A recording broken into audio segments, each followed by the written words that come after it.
Chapter 427, The Choice of the Times. The murky river in the sewers flowed beneath the unlit surroundings. If a normal person walked in here, then he would have to carry a lantern in order to see the necessary details of the situation clearly. However, to Klein, who was in his spirit-body state, this wasn't an obstacle. Everything around him had long been reflected in his eyes. Therefore, when the Desire Apostle discovered him, he also discovered the Desire Apostle. He didn't speak, nor did he hesitate. He opened his mouth and let out a soundless screech. This was an attack that directly damaged the soul. The Desire Apostle suddenly stopped moving, as if someone had delivered a heavy blow to him. Large patches of shadow-like black substances fell off his body, as though he was shaking off the snowflakes that had been tainted with the deepest desires. In that instant, the Desire Apostle, who was already severely injured, almost fainted. Without the support of his physical body, he was like a candlelight in the middle of a raging wind, swaying back and forth, on the verge of being extinguished at any moment. His shadow suddenly dispersed, turning into a pitch-black liquid that flowed in all directions, making it impossible to know which shadow to pursue. At that moment, a shadow suddenly jumped out from the darkness behind Klein, and it suddenly rushed forward. The black liquid, that could no longer be considered sticky, was merely a tool used by the Desire Apostle to confuse and make it easier for him to launch a surprise attack. Klein didn't seem to react at all, allowing the shadow to lunge onto him. However, the Desire Apostle suddenly shivered, as if he had touched the coldest and chilliest object possible. The shadow rapidly slowed down, as if it had been frozen stiff. He knew that wraiths and shadows came with freezing effects, but he didn't expect that the fellow wearing the Dark Emperor's crown would have such an influence on a spirit body like him. This was a case of being completely suppressed when it came to their lives' natural order. Klein had expected such an outcome. He half turned his body, stretched out his right hand and placed it on the head of the stiff shadow. Then, the dark golden sun brooch, which was concealed by the black armor, flashed with a faint light. The Desire Apostle sensed the danger and could perceive his imminent doom. He tried to resist but was temporarily powerless. A ray of pure and holy light appeared out of nowhere and landed on the shadow's head, enveloping his body. The surroundings were suddenly illuminated as the black shadow struggled with all its might but didn't stop evaporating. In just a blink of an eye, it had become abnormally thin, and its spirituality was filled with the radiance of the blazing sun and cries of indignation. Klein didn't give him a chance to catch his breath, and he summoned another pure and bright holy light. The feeling of daylight lasted for 2 seconds before the Desire Apostle fell to the ground, losing all signs of life. His body remained in his shadow state, thin as though it had no density. This Sequence 5 expert who had just assassinated a duke had died just like that. He didn't even have the time to pass on his last words. At the same time, Klein saw that the deceased spirit was on the verge of dissipating after suffering the blows. The Beyonder characteristic will take a while to appear. Should I mimic Miss Sharon by possessing the shadow and speeding up the process? But I don't know how. Klein began considering what to do next. Suddenly, he felt the ground tremble slightly. Relying on his spiritual intuition, he looked back at the place where he had passed by before. A tall, heavy silver armor was rushing over. Diagonally down from the left shoulder, it was stained with a large amount of solidified blood. Sealed Artifact 1-42. Klein's heart tightened. Without any hesitation, he wrapped the spirit of the Desire Apostle within him and ended the summoning. His original plan was that as long as the official Beyonders arrived, he would return immediately even if he didn't manage to finish off the Desire Apostle, handing over the rest to them. The red glove in the blood-stained silver armor only saw a silhouette wearing a black crown and a similarly colored cloak before it disappeared without a trace. He narrowed his eyes, carefully examining the spot where the man had just been, and found the Desire Apostle who had lost his life. Clearing clues and destroying evidence, he said in a low voice. Tap. Tap. Tap. The red gloves who were behind him arrived one after the other. After returning above the gray fog, Klein wasn't in a hurry to channel the spirit. Instead, he directly left the mysterious space and returned to his body in the real world. He skillfully packed up the ritual items like the candles, and soon, the last traces were removed. After doing all of this, he once again created a double. He took 4 steps counterclockwise and arrived at the ancient palace above the gray fog. Here he could communicate directly with a remnant spirit, as a real spirit medium could do, without having to pray to anyone or use the help of a ritual. He had confirmed that when he communicated with Nimblewright Master Rosego's spirit. Considering that the spirit of the Desire Apostle had been purified and might dissipate at any moment, Klein prepared himself to ask the relatively more important information. As for the potion formula for the Devil Pathway, he planned to consider it only at the end. In any case, even if he obtained it, he didn't plan on selling it, lest he would nurture a few cold-blooded serial murderers. Looking at the Desire Apostle with brown hair and brown, blank eyes, Klein emanated his spirituality and asked, "What were you plotting?" The Desire Apostle's connection had been completely severed off from the outside world by the gray fog and could only reply in a muddled voice, "Assassinate Duke Negan." Duke Negan? Him again? Who wants him dead so much? Klein was stunned as he asked, "Did it succeed?" "Yes," the Desire Apostle answered calmly without giving any additional descriptions. In this state, he only replied to whatever he was asked. "Poor Duke Negan, the Lord of Storms wasn't able to protect you." Klein gestured the sign of the crimson moon on his chest. He didn't attempt to understand the details and directly asked, "Who instigated you to do so? Was it the organization that had commissioned Rear Admiral Hurricane Kalangos?" Klein recalled the assassination attempt. The Desire Apostle calmly said, "An organization, the most secret and ancient organization, most Beyonders don't know of its existence. Its members are said to have important figures in various fields, maybe the higher-ups of the various churches and militaries of different nations." Sounds familiar. Could it be that secret organization which Emperor Roselle joined, the ancient organization that wields the second blasphemy slate? Klein's mind stirred as he asked, "What kind of reward did they promise you, that you would be willing to give up your identity of more than 10 years? The Desire Apostle replied in a slightly changed voice, "A card of blasphemy, the Abyss card." A card of blasphemy? The Abyss card, one of Roselle's 22 cards of blasphemy. This most likely corresponded to the Devil Pathway. It's no wonder that the Desire Apostle was willing to sacrifice everything that he had accumulated over the past 10 years just for this. In it lies the hope for him to become a high-sequence Beyonder. The reward is much more valuable than the mission. However, it's unlikely that Rear Admiral Hurricane Kalangos would be attracted by such a reward, unless that organization has another card of blasphemy or some other item. If it's really the mysterious organization which Roselle joined, finding a few cards of blasphemy is quite normal. Even if they don't, they still possess the blasphemy slate. Klein was alarmed at first before asking in confusion, "Why do they want Duke Negan dead?" The spirit of the Desire Apostle thinned significantly again, and he said in a hollow voice, "I don't know. All I did was consider taking the mission or not." "Then, have you heard anything?" Klein pressed. The Desire Apostle remained in the same unperturbed state. "I have heard that their purpose is the resurrection or awakening of the Creator. They interfere with the progress of history, making it fit their needs, in order to achieve their goals at a certain point in time. If the trend of the times aren't as they expect, then they will try their best to reverse it. Other than that, they just quietly watch from the sidelines, apathetic. Perhaps they wouldn't act or entrust something even once every few decades or centuries, a secret organization in the true sense of the word. It's consistent with Roselle's description of the powerful faction that secretly manipulates the world. It also seems related to the original creator."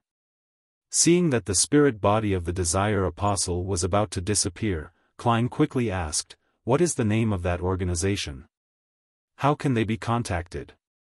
The Desire Apostle looked ahead emotionlessly, his figure quickly disintegrating. Before he disappeared completely, he answered the question. They are called the Twilight Hermit Order. Inside the house with the glass greenhouse. The thin secretary with the gold-rimmed glasses and white gloves sat with a sullen face and a look of deep grief. What's your name? What sequence are you? Which Beyonder pathway are you from? Deacon Icancer asked solemnly. The blonde secretary replied slowly in a deep voice, Lockhart Siakam, Sequence 5, as for which Beyonder pathway I'm from, you can apply for access to my records from MI9. All right. Icancer then asked, does the Duke come here at a fixed time every week? No, he doesn't like to work according to a schedule, especially after the assassination attempt by Kalangos. Before today, no one knew that he would be here today, and I only heard about it in the morning at Parliament, Lockhart Siakam replied seriously. Icancer thought and asked, if there's a spy amongst you, who do you think he is, and who do you suspect? Lockhart thought about it for a few seconds, then he shook his head. Following that, Icancer asked for details of the battle and got a rough idea of the process. He saw that Lockhart was pale and badly hurt, hence, he politely rose to check on the rest of the Duke's guards. After watching the deacon of the machinery hive mind leave, Lockhart took a deep breath and trudged over to Duke Negan's corpse. The great noble was no longer naked like before, but the remnants of terror still remained on his face. After looking deeply at Duke Negan's corpse, Lockhart murmured sadly, I'm sorry. At this moment, with his back facing everyone, the corners of his mouth slightly curled up. He calmly added inwardly, this is the choice of the times. Chapter 428, The Scapegoat Westboro, 9 Hope Street, the Prime Minister's residence. Aguisid Negan stood behind a large table and looked at Earl Hall with a serious expression. Lord Hall, my secretary should have briefed you on what has happened. You're the first noble that I've thought of at this moment. The important member of the Conservative Party, who was presently Prime Minister of the Cabinet, looked like he had aged considerably. His tall, thin figure leaned forward as if unable to bear the bad news, to the point of needing to prop himself up on the table with both hands. But his eyes were still sharp and his attitude calm. Earl Hall, who had a beautiful mustache, sighed and said, I'm sorry to hear this piece of news. It has shocked me greatly.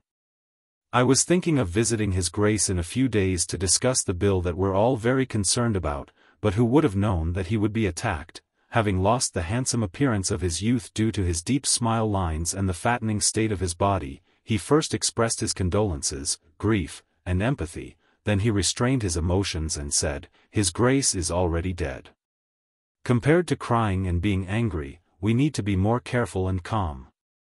Only by doing this can we handle the aftermath and prevent this heavy steam train of the kingdom from derailing. This is also the reason why I came to you immediately. The other nobles will only call upon their gods, trembling in fear, and express how unacceptable this is. They will want the murderer to be severely punished and the mastermind found. From their point of view, even the Duke who was heavily protected could be assassinated, then what about them? Prime Minister Aguisid said in a heavy voice. It's a perfectly natural and understandable reaction, but it's not the reaction we need. All novel full, Earl Hall nodded and asked, who's the murderer? What was the motive? A devil who was disguised as a banker for more than a decade, a true devil. By the way, your Varvat Bank just acquired his business, Aguisid said, his tone unchanged. Patrick Jason? Earl Hall immediately remembered the man's name. He was the one who approved the acquisition of the bank. Without reprimanding him, Prime Minister Aguisid thoughtfully said, he's a Sequence 5, but he suddenly sold his business, abandoning an identity which he had used for more than a decade, and took an extreme risk in order to assassinate my brother. From this, we can make a compelling guess that he was instigated by a person or some faction. Unfortunately, he was killed while escaping. Even his spirit body was taken away.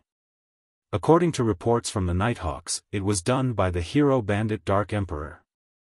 It involves an extremely secretive organization, and we aren't able to find out anything about it in a short period of time? Earl Hall asked. Yes, that so-called hero bandit didn't leave any traces behind.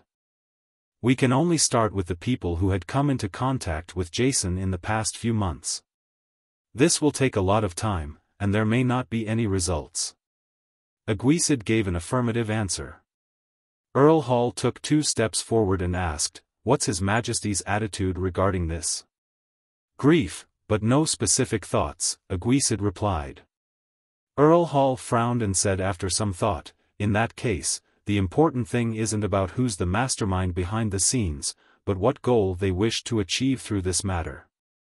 If they want war, or to restart the conflict in the colonies, then we need to tell the masses that the one instigating Patrick Jason was the Faceac Empire, and we would fabricate a detailed process and provide seemingly convincing evidence. In the past several centuries, this northern neighbor of ours has always played a similar role, and I think everyone is already used to it. I don't think there's any doubt that it's very, very, very normal for the barbarians to do this sort of thing. And the masses will be afraid of them." Prime Minister Aguisid curled the corners of his lips, without intending to smile. "But we're making a series of changes that will take at least half of next year for us to stabilize before we have the ability to wage war." Earl Hall muttered to himself, "Then let's find a target that everyone will find acceptable. Hero bandit Dark Emperor is too mysterious, and likewise for the secret organization behind him. If it's made public just like that, it would definitely incur extreme panic.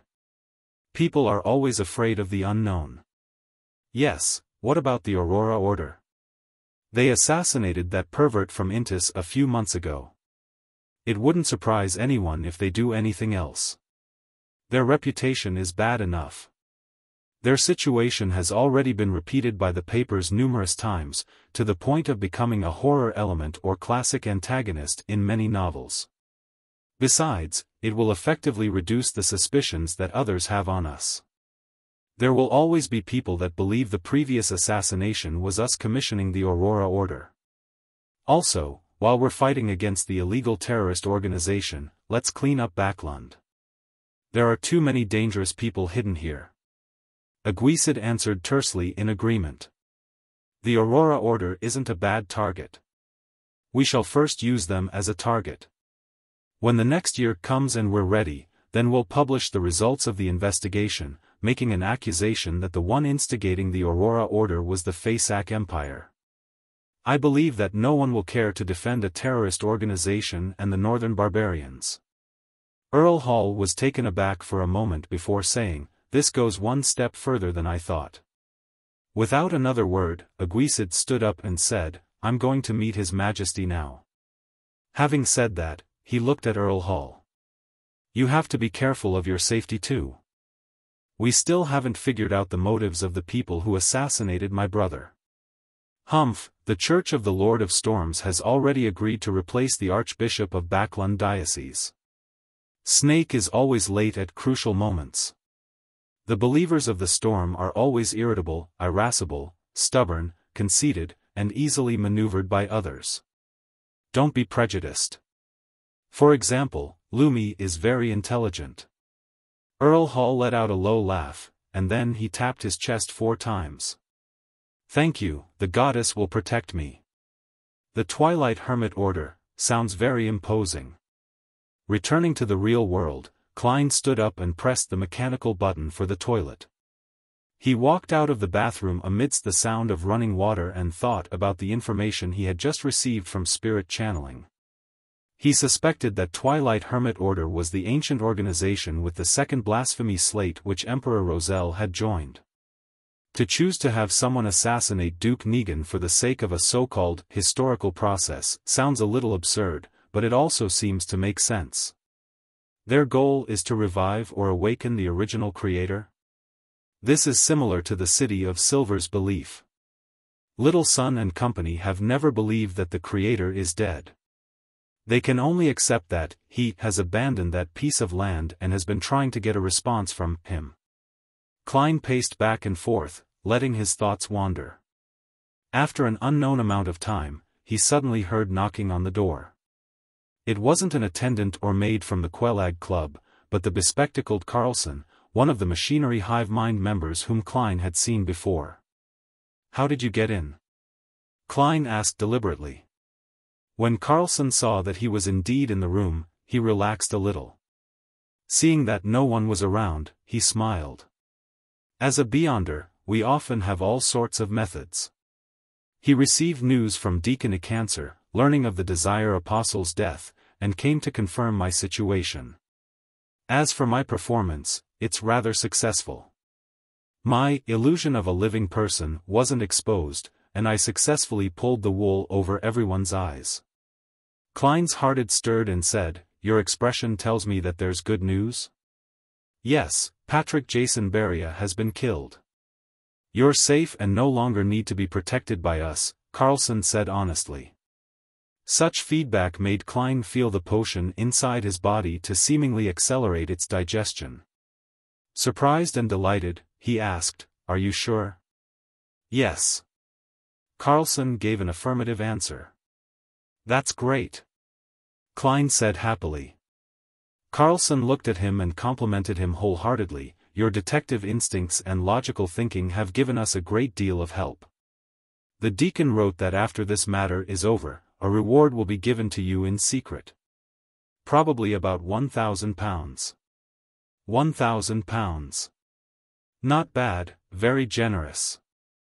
However, even if the bills in Jason's suitcase were of £5 or £1 denominations, and even if his jewelry isn't too expensive, it should still add up to about £50,000, right? Ma'am Mary of the National Atmospheric Pollution Council is probably worth that much if one counts her shares in the coin company. Yes, Jason's accomplice in luring Spelsinger of God away had probably taken some of the money. The remaining amount is probably around £20,000 to £30,000, but that's still nothing £1,000 can compare with. What a pity. I can't think of it that way. Maybe Jason's accomplice took all the wealth ahead of time. Klein felt a wave of disappointment and joy.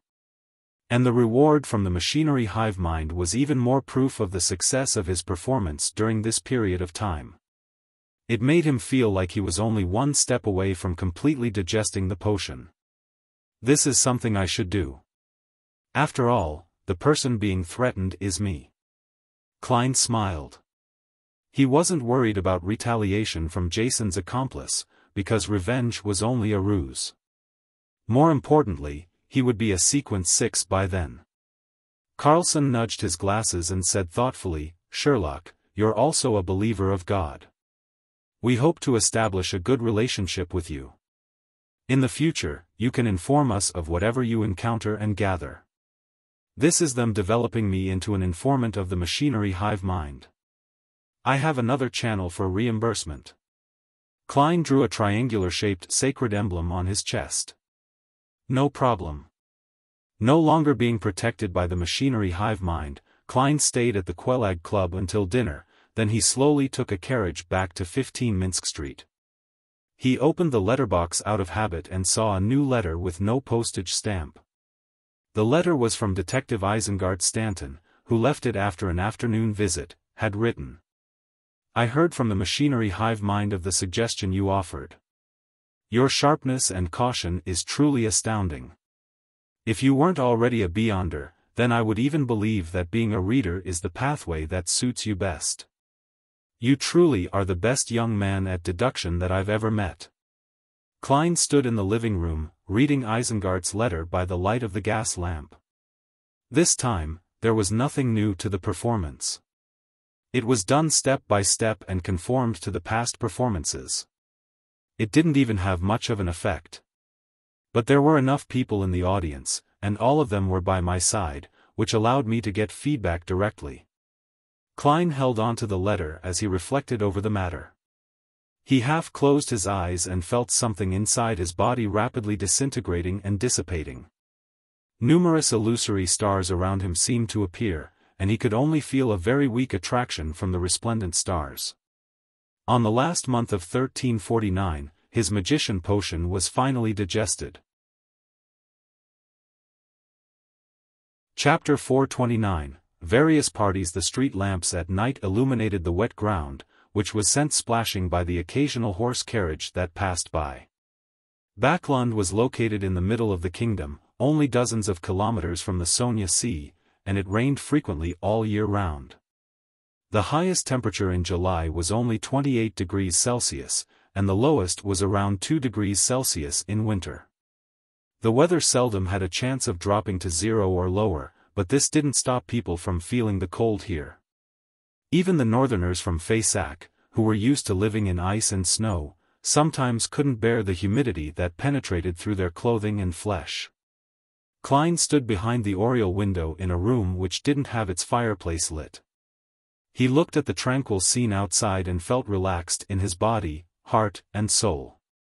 As long as he gathered the ingredients and concocted the potion, he could immediately advance to sequence 6, becoming a faceless. The magician potion has been completely digested. The Desire Apostle was personally finished off by me and he failed to escape. The Aurora Order's search of the Fool's Believers is still going in circles. Apart from Mr. Azek being pursued by an unknown faction and the problem of the potion ingredients, I'm temporarily not troubled by anything. Klein leaned his body forward and took in a breath of air. He then looked at the fog that had condensed on the windows. The reason why he had risked his life to intercept the Desire Apostle was because he was afraid that the other party would have other plans and, thus, smoothly escape from the pursuit of the official Beyonders. At that time, he might be remembered for his crucial advice and be avenged afterwards. As a cold-blooded, a devil was unlikely to take the risk of avenging his comrades, but that didn't mean that they wouldn't choose to vent their anger on someone who nearly caused their death. This operation was definitely necessary. Perhaps someone from the Twilight Hermit Order is somewhere receiving him. Once the Desire Apostle escapes, and with me not having any relevant information, perhaps I'll be prepared against a sequence 5, believing that I would be pretty safe once I advanced to Faceless, but the Desire Apostle might very well use the information provided by the Abyss card and the Twilight Hermit Order's help to advance to become a high-sequence Beyonder. Such a development is quite scary if I think about it. One is required to inflict the finishing blow of justice. Klein reflected over what had happened this afternoon and summarized his experiences and lessons. After enjoying the night scenery for a while, he returned to the sofa and sat down to think about his future plans. With the reward provided by the machinery hive mind, I'll be able to afford the mutated pituitary gland and blood of a 1,000-faced hunter. The deep-sea Naga's hair simply requires me to have money. Such an ingredient should be relatively easy to find on the sea. I can get Mr. Hanged Man to help. The only problem is the human-skinned shadow characteristic. And even if there is a clue, I don't have enough money. With this in mind, Klein couldn't help but give a self-deprecating chuckle. I'm not a person who particularly loves money, it's just a very average preference. When I was in Tingen, I always encouraged Melissa to spend and urged her and Benson to hire a maid. I felt that no matter what, I should try to not treat myself too badly, and every time I did a covert operation, I always placed safety first and made sure to be careful so that I wouldn't be affected mentally because of the allure of wealth. However, in order to take revenge, I have to advance, and advancing requires me to buy expensive Beyonder ingredients. I can only accumulate every single penny and save whatever I can. He suddenly hunched his shoulders and felt that the coldness of the living room made a magician like him, who didn't have an excellent constitution, shudder. Therefore, he decided to take a shower, crawl into bed, and read in bed. There's only another 3 or 4 hours left before it's bedtime, there's no need to ignite the fireplace again. With a sigh, Klein got up and walked to the second floor. Under the steam cathedral. After Icancer finished reading all the recorded statements, he picked up his coffee and took a sip. After a few seconds of silence, he pulled out the ancient silver mirror called a Rhodes. Carlson took a glance at it and asked curiously, Deacon, if I ask the Honorable Rhodes about an unsolved mathematical problem or a classical paradox, will it give me the correct answer? Most of the time, it will directly reject you. If it thinks that you have ill intentions, it will even give you a lightning strike or make you suffer a curse that you would never want to face, Icancer said with a sigh. It's a living sealed artifact with extremely high intelligence, not a rigid, rule-abiding difference machine. When using it, it's best not to think about trying to find loopholes. Carlson looked around at his teammates and kindly suggested, Deacon, let me ask the question for you. I have nothing I need to hide. He straightened his back and assumed an open, honest posture. Icancer smiled bitterly and said, There's no need, I already know what I need to know. I'm no longer afraid of similar questions, and occasionally, the Honorable Rhodes will ask very profound questions. With your body's condition, the subsequent penalty won't be easy to bear. With that said, he clenched his fists before spreading his fingers apart and gently stroked the surface of the mirror thrice. In that subtle atmosphere, Icancer asked in a deep voice, Honorable Rhodes, my question is, who or what faction instigated the Desire Apostle to assassinate Duke Negan? The silver mirror didn't show any changes for a while. Only after a long time did the surface produce an aqueous light, forming a scene that looked like an oil painting. It was a plain where the sun was about to set. The vast field was covered in a faint golden afterglow. What does that mean? Carlson and the other members of the machinery hive mind looked at each other, unable to understand. Even though one of them was a Beyonder who had advanced from Mystery Prior and was no stranger at reading Revelations. Twilight? The symbol of the end of life? A sect that believes in death, or lunatics that believe in the apocalypse, a Mystery Prior said after some deliberation. Carlson nodded in agreement. I think it's the latter. Icancer ignored their discussion because Rhodes's question had already appeared. What color of underwear do you like best? Icancer's face suddenly flushed red, and he felt as if smoke was rising from the top of his head. With great difficulty, he spat out a word, red. The room suddenly became unusually quiet, and Carlson and the others pretended to look towards a corner. Icancer sat down wearily and scratched his fluffy hair, ready to ask the second question. Carlson couldn't bear it as he said, Deacon, let me try. Try not to reach the punishment phase. Icancer finally nodded in agreement. Carlson confidently mimicked the deacon's actions, gently stroking the surface of the silver mirror 3 times while the other members gathered again. Honorable Rhodes, my question is, who are the accomplices of the Desire Apostle? The aqueous light stirred as the scene changed. It first presented a woman's back, one with an outstanding figure. Then, there was a person who was extremely blurry and could barely be identified as a man based on his attire. There is indeed another partner. This should be the person who sold the intelligence on Duke Negan. It's a pity that the other party has already dealt with it, Carlson looked around and said. He felt that he had no secrets and didn't need to care about the questions that followed.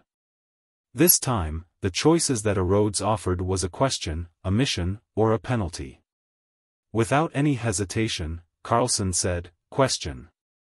Words that looked like dripping blood quickly outlined the surface of the silver mirror. Do you relieve yourself daily with your hand? Carlson's lips quivered, and he felt his ears rapidly turn hot. Although this was something he found very normal, giving an answer in front of so many teammates and his superior still gave him the urge to bury his head in the ground. Yes, he answered very quietly. Under St. Samuel Cathedral. Daily, with her blue eyeshadow, tossed a stack of documents in front of Soul Assurer Soist. All the information you want on the tarot card case. It's smaller than I thought, Soist said, slightly surprised. Daly snickered. This is just an index. Upon seeing this, Leonard touched his lower lip with the palm of his red-gloved right hand. Captain Soist, why don't we do a thorough investigation of the people who interacted with Jason Beria and compare it with the 2 previous cases? There might be clues to the organization that is symbolized by tarot cards. Duke Negan is a devout believer of the Lord of Storms, and he represents the interests of the Church of the Lord of Storms in the political scene. The mandated punishers will definitely be frantically searching for the real culprit, so we don't need to get involved, otherwise, we'll easily be put at odds with them. Let's investigate the cases involving the tarot cards, and who knows, we might find new clues. Of course, we'll definitely end up running all over the place, but that's part and parcel of a Red Glove's duties, Soest explained with a smile. Leonard nodded. I understand. And deep in his mind, the elderly voiced Sked and laughed. The Nighthawks have missed it just like that. That person has the smell of the Dark Emperor, the true Dark Emperor. Inside the Holy Wind Cathedral. Wearing a black bonnet, Spellsinger of God, Ace Snake, swept his silver eyes and picked a mandated Punisher elite. Although I'm about to leave Backlund, this is the decision of the Council of Cardinals. You only have one mission after this, and that is to investigate the assassination of Duke Negan. After applying, all of you have the right to use a Grade 1 sealed artifact. You must find out who is targeting us. Standing at the very front, a middle-aged man wearing a modified captain's hat immediately led the group. He clenched his fist and lightly tapped his chest. As you command, Your Eminence. He was lean and had no particularly outstanding features, but there was an anchor tattoo on his neck. In Empress Borough, the opulent villa of Earl Hall. Audrey looked at Susie, who had opened the door herself, and said in a low voice, "What's father and the others talking about?" When she found out that Earl Hall had returned late and that his expression was unusually grave, she immediately sent Susie in to listen. Duke Negan was assassinated. Susie closed the door behind her with her feet. Audrey froze, suspecting that she had misheard. Although she had already experienced an assassination attempt on Duke Negan, she had never thought that this powerful noble would actually die. It's true. Susie gave an affirmative answer. Audrey instantly felt a little blank, finding it a little surreal. How could such a powerful noble, a person of flesh and blood, capable of speaking and laughing, the Duke who had given her a piece of land, die just like that? Suddenly, she felt the cruelty and coldness of the adult world. Who did it? Audrey asked subconsciously. A Sequence 5 devil, Sequence answered quickly. But he has already been silenced by the so-called hero bandit Dark Emperor. Audrey was stunned once again. How could it be the hero bandit Dark Emperor? How could it be Mr. Fool's adorer? He helped me resolve the problem of Duke Negan's previous assassination. This is a complete contradiction. Audrey immediately told Susie to eavesdrop again while she locked the door behind her and sat at the edge of her bed, praying to Mr. Fool. After she had finished reciting his honorific name and had described the assassination of Duke Negan, she asked with great trust, "Was your adorer present there?" After a while, she saw the endless gray fog and heard the voice of the Fool. "Yes. He's looking for the organization that directed the Desire Apostle." As expected, it wasn't arranged by Mr. Fool. Was the reason why he had his adorer stop Kalangos last time also because of that organization that's pulling the strings behind the scenes? Audrey relaxed and asked curiously, "What organization is that?" "For it to gain your attention." A second later, she heard Mr. Fool reply in an unperturbed manner, "Twilight Hermit Order." Chapter 430, A Brand New Day. Twilight Hermit Order. What kind of organization is it? Why haven't I heard of it? When Mr. Hanged Man was filling me in on the general knowledge of the various factions, he didn't even mention anything about this. Audrey was both surprised and confused.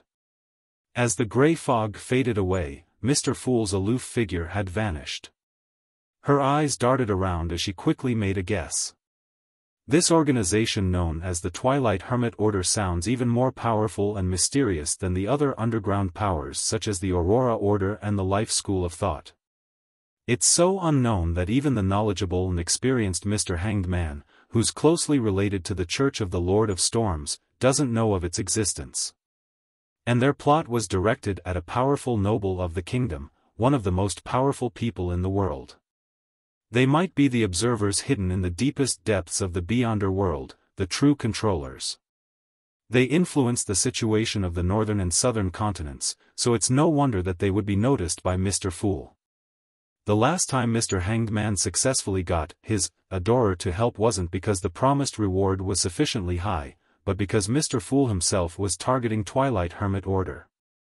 This organization is as mysterious as our tarot club. Audrey, for some inexplicable reason, became a little excited, and this diluted the impact Duke Negan's assassination had on her. There definitely aren't a lot of Beyonders who know of the existence of the Twilight Hermit Order. And I'm one of them, and we, the Tarot Club, are targeting them. Audrey stood up and walked to the full-body mirror in front of her. She raised her chin slightly, showing an abnormally beautiful angle. Staring at the girl in the mirror, Audrey slowly calmed down. This was the first time she felt it was imperative that she quickly raised her sequence. Even Duke Negan, a Beyonder under tremendous amounts of protection, can be assassinated, let alone Father who's just an ordinary person. Although based on the family vault situation, there are definitely many Beyonders in the family, and the Church of the Goddess will also provide additional protection. However, this doesn't ease my heart. Duke Negan's guards aren't any weaker than what we have. All the best, Audrey, get to sequence 7 as soon as possible, then sequence 6, and then hide in the darkness. I'll be my father, mother, and brother's last line of defense. The capital of the Rorstad Archipelago, the City of Generosity. The Blue Avenger was once again passing by, moored at the port, giving sailors a chance to indulge and vent. Alger Wilson changed into a robe embroidered with storm patterns and went to the largest cathedral on the archipelago, the Cathedral of Waves. It was classical in style, and it mostly used stone pillars and arched structures, and it had a towering dome and 2 clock towers. In the early days of colonization, the pioneers often had no time to build a cathedral, which brought about very serious consequences for them.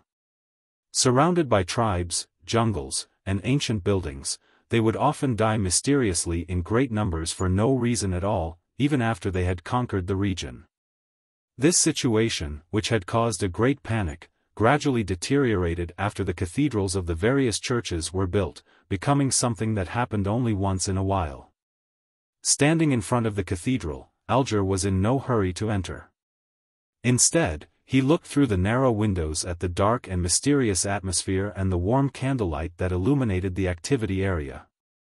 A few seconds later, he entered the grand prayer hall, clenched his right fist and struck his left chest. He turned to the bishop facing him and said, "May the storm be with you." "May the storm be with you," the bishop responded in the same way. Without waiting for Alger to speak, the bishop of the Cathedral of Waves took out a telegram. "You're just in time. The Council of Cardinals has issued orders. Read it before praying." "What orders?" Alger asked casually as he reached out to take it. The bishop's expression was grave as he said, "Duke Negan has been assassinated. The Council of Cardinals has ordered all mandated Punisher and priests to pay attention to anything regarding the hero bandit Dark Emperor, as well as all the matters related to the tarot ritual." Hero bandit Dark Emperor? Alger perfectly expressed his surprise. He already knew that the Dark Emperor was Mr. Fool's adorer. The bishop said with a serious nod, "The assassin of Duke Negan is a Sequence 5 devil, but while escaping, he was killed by hero bandit Dark Emperor. This is the same outcome as Rear Admiral Kalangos, who failed to assassinate the Duke. Not only are the superficial circumstances the same, but even the core issues are the same. It was also Mr. Fool's adorer who killed Kalangos, another adorer. Was Mr. Fool the one who really wanted Duke Negan dead? No, if it were really him, then he would have warned Kalangos the last time to be careful of Miss Justice, so as to not expose his identity on the spot. Mr. Fool is paying attention to the truth behind the assassination and the real murderer? Who could it be, or which organization would receive so much attention from Mr. Fool. Alger instantly thought of many things and made a preliminary judgment. He looked down at the telegram and saw that the church had set up a special investigation team for the assassination of Duke Negan. Every member was an elite of the mandated punishers. Should I apply to join, so as to have a grasp of their actions at any time? Alger hesitated for a moment. In the end, he decided to follow his original plan and keep a low profile. With a brand new day, Klein slept until he woke up naturally. He slowly got up, washed his face, and went downstairs. He wasn't in a hurry to prepare breakfast. Instead, he habitually opened the door, bathed in the fog, and took out today's newspaper from the letterbox. What is it? Suddenly, he noticed that there was a thick envelope stuffed inside the newspaper. It wasn't light at all. Squeezing the surface, Klein's mind flashed with the faint fragrance of banknote ink. His spiritual intuition told him that there was a lot of cash inside. Carefully, he opened it and pulled out the stack of money. After counting the money, he confirmed that there was a total of £1,000. It's the reward money from the machinery hive mind. Is this their way of secretly handing me the money? How can they be so certain this is fine? Leaving it in my mailbox just like that? What happens if it's stolen? The delighted Klein couldn't help but grumble. With this money, and without the machinery hive mind protecting him in secret, he could go to vampire Emlyn White to complete the previous transaction.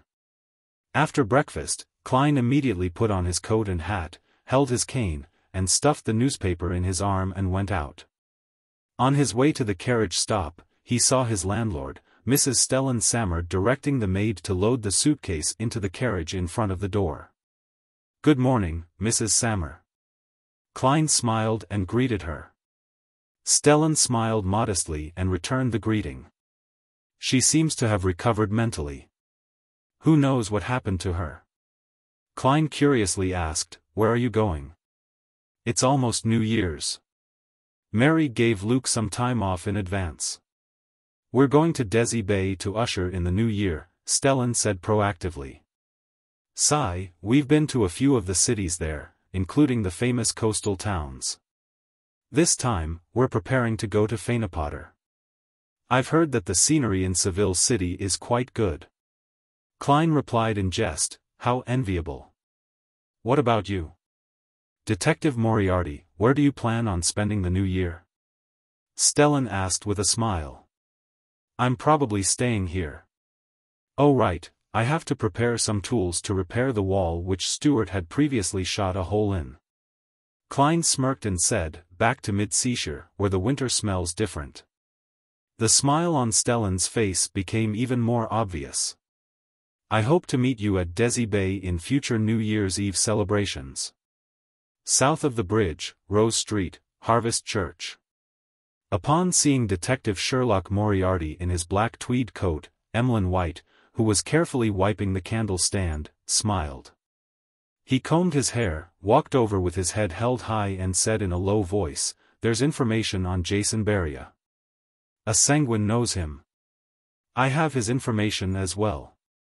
Klein smiled as he handed the newspaper over. The headline read, "Yesterday, His Grace the Duke of Negan assassinated, a true devil plundering the land."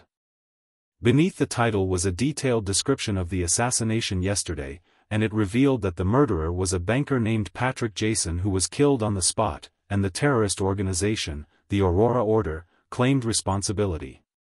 When he saw the news earlier, Klein, who was having his breakfast, almost spewed out the milk in his mouth. At first, he imagined that the Aurora Order's Mr. A was brain damaged to take responsibility for this matter. However, after thinking about it carefully, he felt that it was most likely a cover used by the officials. If the Twilight Hermit Order is really the ancient organization which Emperor Roselle joined, then they would be extremely hostile towards the Aurora Order. After all, they hate the true creator. This thought suddenly flashed through Klein's mind. Emlyn looked blankly at the newspaper again and again before asking in disbelief, "Does this mean the information I got is useless?" In theory. Klein gave the vampire gentleman a sympathetic look. However, the official organizations are still investigating the masterminds behind Jason Beria. If your information points in the right direction, it should be of worth. As for Klein himself, he obviously didn't want to get involved in this matter anymore. No. He only knew Jason Beria and some of his hobbies. Emlyn sighed. Seeing his reaction, Klein asked in amusement, "Don't you usually read newspapers? How did you only learn of such an important matter until now?" Emlyn gave him an odd glance. "Why should I read the newspapers? I'm very busy. Busy cleaning the Harvest Church, busy spending time with those dolls you have at home, and busy thinking of ways to trick people into giving you blood to drink.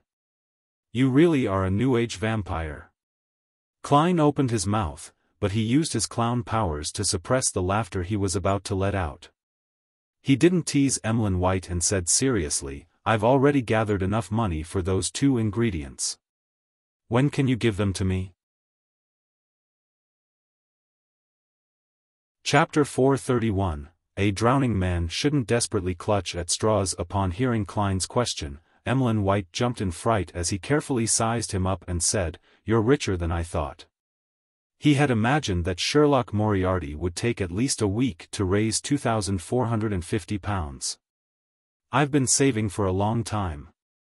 Klein sighed in response. Emlyn nodded thoughtfully.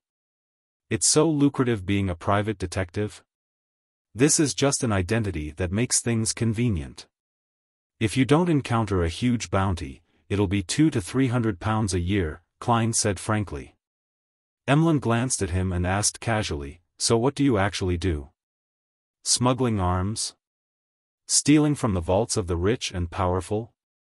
For Beyonders below Sequence 7, there's not much that can be done to save up more than £2,000 so quickly, and most of them are grey areas that border on breaking the law. "You, a vampire, are talking to me about breaking the law?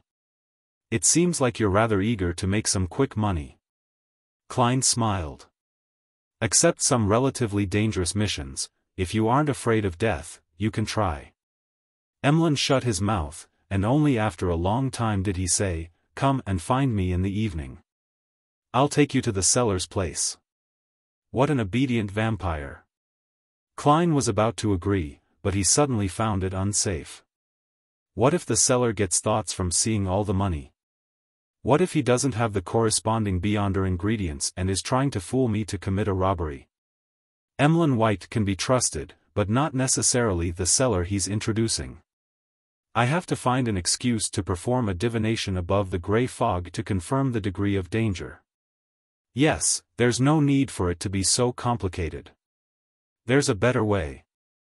After some thought, Klein turned his head to look at Emlyn. "No, go by yourself. I'll give you £1,000 as a deposit, and you'll bring the 2 ingredients to the Harvest Church. After confirmation, I'll pay the remaining balance. I believe the Seller will accept this method. This will show the credit of a noble sanguine." Upon being flattered, Emlyn unconsciously lifted his chin. "There's no problem with this way of trading." Saying that, he let out a laugh. "Are you afraid that the other party will not keep their word? Are you more at ease in the Harvest Church? Of course, anyone would feel safe when they see a Mother Earth adorer by the side, who is over 2 meters tall and has exceptionally firm muscles." Klein smiled and pointed at Father Yatravsky. "People who can deal with him wouldn't mind £2,000 to £3,000. Emlyn's face darkened, and he snorted. "Aren't you worried that I'll steal the £1,000 deposit?" Klein casually looked straight ahead. "Why should I be worried? You will come back here every day, making it easy to find you, and a living creature like a vampire would sell for more than £1,000. Emlyn, who had been hit in a sore spot, muttered in exasperation, "Sanguine. Do you understand? Sanguine. Also, don't call me a creature." Klein chuckled and didn't say anything as he waited for Emlyn to calm down. "We'll do it the way you requested." Finally, Emlyn reached out and rubbed his temples. Klein immediately took out the envelope he had received that morning, and he handed it to him along with the thick stack of cash worth £1,000.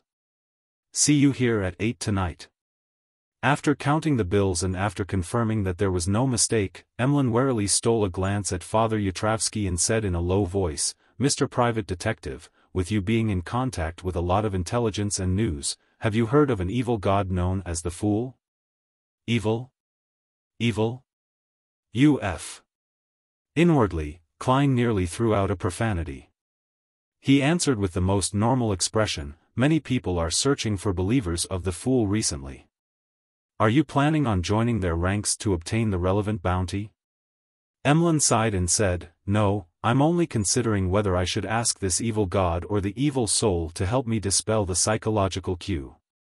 As you know, the rumors going around include his specific honorific name, and as long as it's converted into Hermes or Ancient Hermes, it's possible to get a response.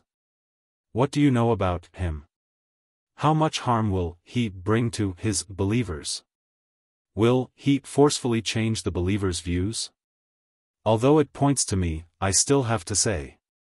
My dear vampire friend, you are like a drowning man desperately clutching at straws."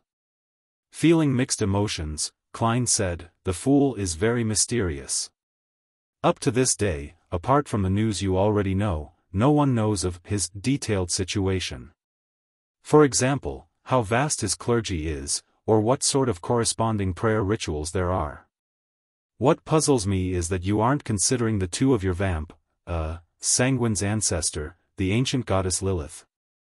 As long as the ritual is correct and the offerings are appropriate, she will help you dispel the psychological cue." Emlyn leaned back slightly and stared straight ahead, saying nothing for several seconds. He seemed to instantly become sullen. After a brief moment of silence, he said in a low voice, "Before the cataclysm, the ancestor had already rarely responded to prayers. Only certain special circumstances allowed us to get her help. This does not include the removal of a psychological cue. In the legends of the City of Silver, the ancient goddess, Lilith, who represented the moon, had already had her authority taken back by the awakened creator, or perhaps she had fallen in some battle among the gods earlier on. Then, who is the one occasionally responding to the sanguine's pleas? The primordial moon?" Klein deliberately pressed, "Then, there's still the primordial moon to pray to. Many underground beyonders have rituals that borrow his power.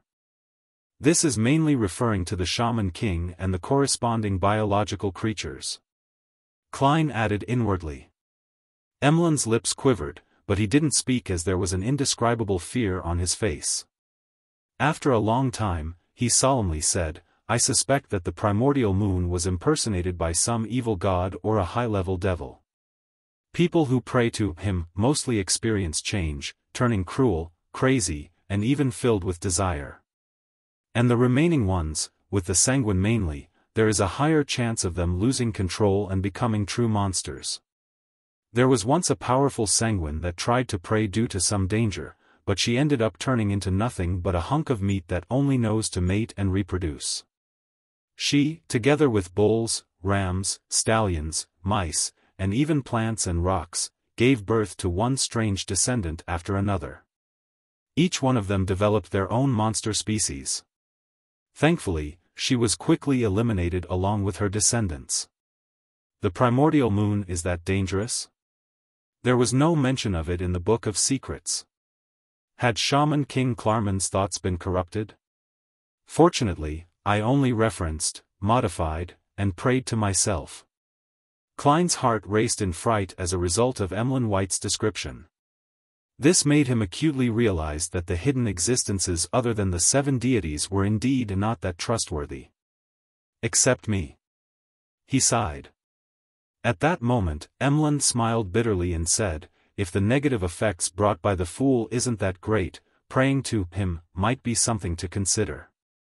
The only effect is that you will pay a certain amount of money for it." In order to maintain his image, Klein could only pat Emlyn on the shoulder and draw a triangular sacred emblem on his chest. "It's very dangerous to pray to a hidden existence that you don't know about. If you're considering that, you might as well choose a faith out of the 7 deities you prefer. They won't affect your daily life and won't make you abandon your dolls. If there's really no other way, Emlyn suddenly found himself calmer than he had expected. Klein didn't linger on. He pushed his way out into the aisle and walked out of the Harvest Church. Looking out at the misty sky, he began to think about what to do next. There was no doubt that his current focus was on saving money and finding the ingredients. Little Son's side needs to stabilize a little more. To prevent him from being suspected again, I'll use the method of ridding a rampager's mental corruption as the promised payment. The deep-sea Naga's hair can be entrusted to Mr. Hanged Man. I'll have to rely on myself for the human skin shadows characteristic. There hasn't been any relevant information from Emlyn White and Eye of Wisdom, Mr. Stanton, for over a month. I'll have to try different channels.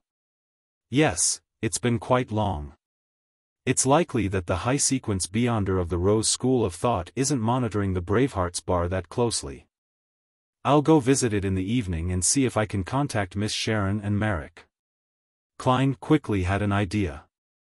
In order to go to Braveheart's bar, he had to first go to East Borough and change his workers' clothes in the one-bedroom apartment he also rented on Black Palm Street.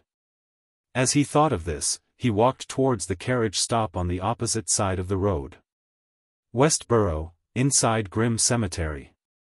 Furs Wall, who was dressed in a black veiled hat, quietly walked beside Dorian Gray, a member of the Abraham family. She had accompanied him to place flowers on Lawrence, Elisa, and Company's graves. While walking silently, her thoughts were completely focused on the Beyonder ingredient, the Spirit Eater's stomach pouch. She knew that she had already digested the apprentice potion, and as long as she could get the Spirit Eater's stomach pouch, she would become a trick master. However, she ultimately lacked the clues related to it, and the son, that she had the most expectations at being able to help her, didn't dare to hold a ritual or invite friends to hunt Spirit Eaters because of what had happened before. In order to advance as quickly as possible and escape the curse of the full moon, she had even asked Mr. Fool for help, hoping that his adorers could help her find the ingredients. In the process, she revealed that she had published her new book and was about to receive a fixed fee for the book. In order to prove that she had sufficient power to purchase it, she didn't fear that her real identity would be known by Mr. Fool, because she believed that Mr. Fool clearly knew it. In the secluded, quiet, and cold environment, Furs and Dorian stopped at Lawrence's grave. Looking at the photo taken after his death and reading the epitaph, "He's a good teacher," Dorian Gray remained silent for a long time before sighing. "How ironic, why?" Furs asked in surprise. She had heard Lawrence mention that he was a public school teacher in Constant City, Mid-Seashire, and that was why she had used such an epitaph. "This has nothing to do with you. It has to do with our family." Dorian gave a self-deprecating laugh and bent down to put down the flowers. After straightening his body, he looked straight ahead, and suddenly spoke out, "Furs, do you want to become a Beyonder? The kind I described in my letter." Chapter 432, Contracted Creatures. Dorian Gray's question didn't surprise Furs at all. She had been prepared after keeping in contact with him for the past month, and she had even asked the experienced Mr. Hanged Man at the Tarot Club to decide what kind of expression and reaction she should use when faced with the question. "Are there really such Beyonders?" Furs asked in surprise. Dorian gently nodded. "Yes." He looked around to make sure that there was no one around, then he walked up to a tree with fallen leaves and pressed his hand on it. Dorian's figure suddenly blurred, as if turning into a reflection in the water. When it was clear, he had already appeared behind the tree, his posture unchanging. "Oh God! That's really, really amazing." Remembering the teachings of Mr. Hanged Man and Miss Justice, her mouth opened in a semicircle as she exclaimed. Dorian walked back, smiled, and asked, "Do you want to become such a Beyonder?" Furs fell silent for a moment before she answered him excitedly. "Yes." Now that she was finally going to be a periphery member of the Abraham family, many things would be much easier for her in the future. Her heart was filled with genuine joy. Dorian laughed before turning his expression grave, asking in all seriousness, "Are you willing to be my student?" Furs nodded. "Yes." Dorian let out a sigh of relief and then made a self-deprecating comment. "I'm not a good teacher, I even taught a..." There's no need to mention the past anymore. In short, don't hold too high of an expectation. After considering it over this period of time, he had decided to learn from his previous experiences and lessons. He didn't tell Furs the situation regarding the Abraham family and only treated their relationship as one of teacher and student. That way, he didn't have to worry about the other party coveting his family's few remaining mystical items. "No, your explanations of mysticism are excellent, really, Mr. Gray." "No, teacher." Furs quickly confirmed the relationship between them. Dorian looked at the tombstone, shook his head, and exhaled. "I wasn't planning on taking in any more students, but your noble character infected me. If nothing unexpected happens, I can give you the corresponding potion today." "Today?" Furs asked, surprised.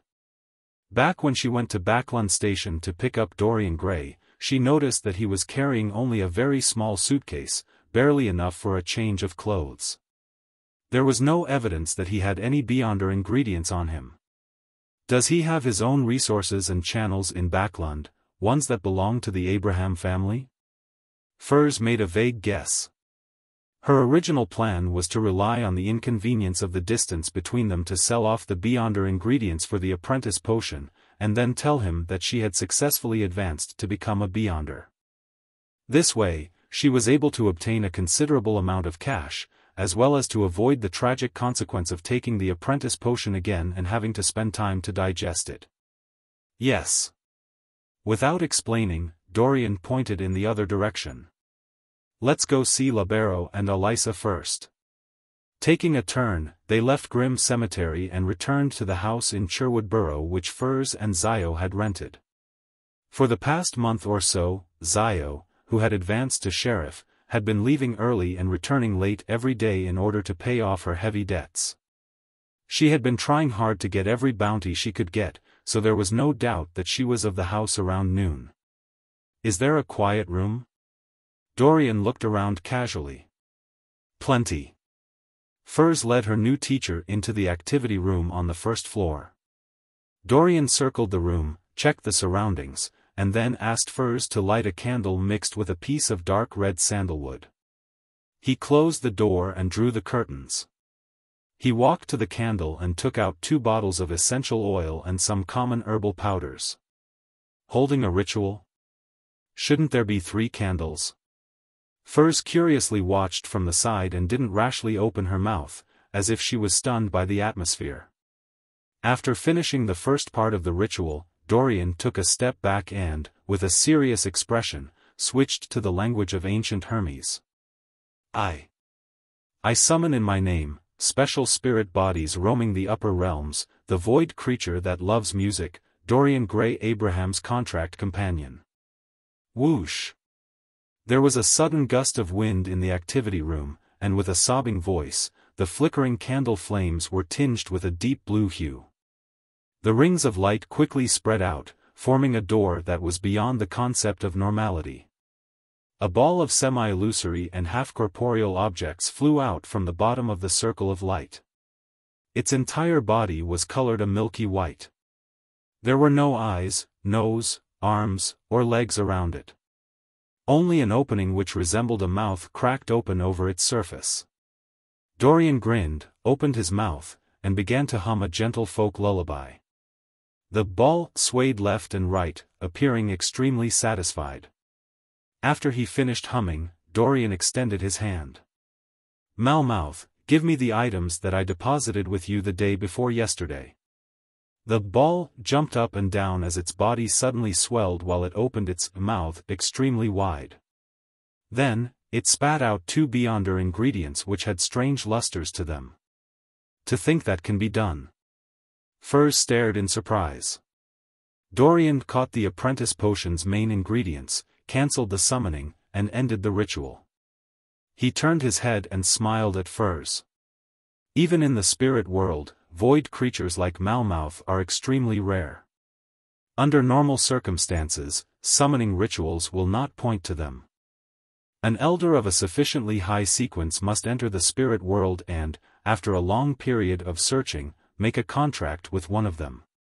That way, it will allow subsequent descendants to complete a summoning ritual with their corresponding name.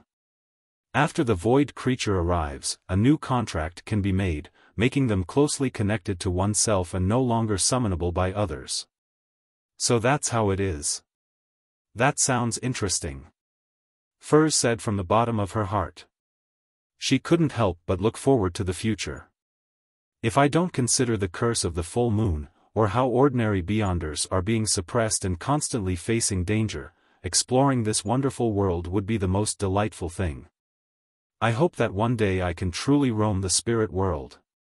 Dorian responded with a chuckle. Malmutha's greatest ability is to swallow many items into its belly without causing them any harm. It's the equivalent of a mobile, hidden warehouse that almost no one can find. Of course, it can't store too much as its stomach has limited space.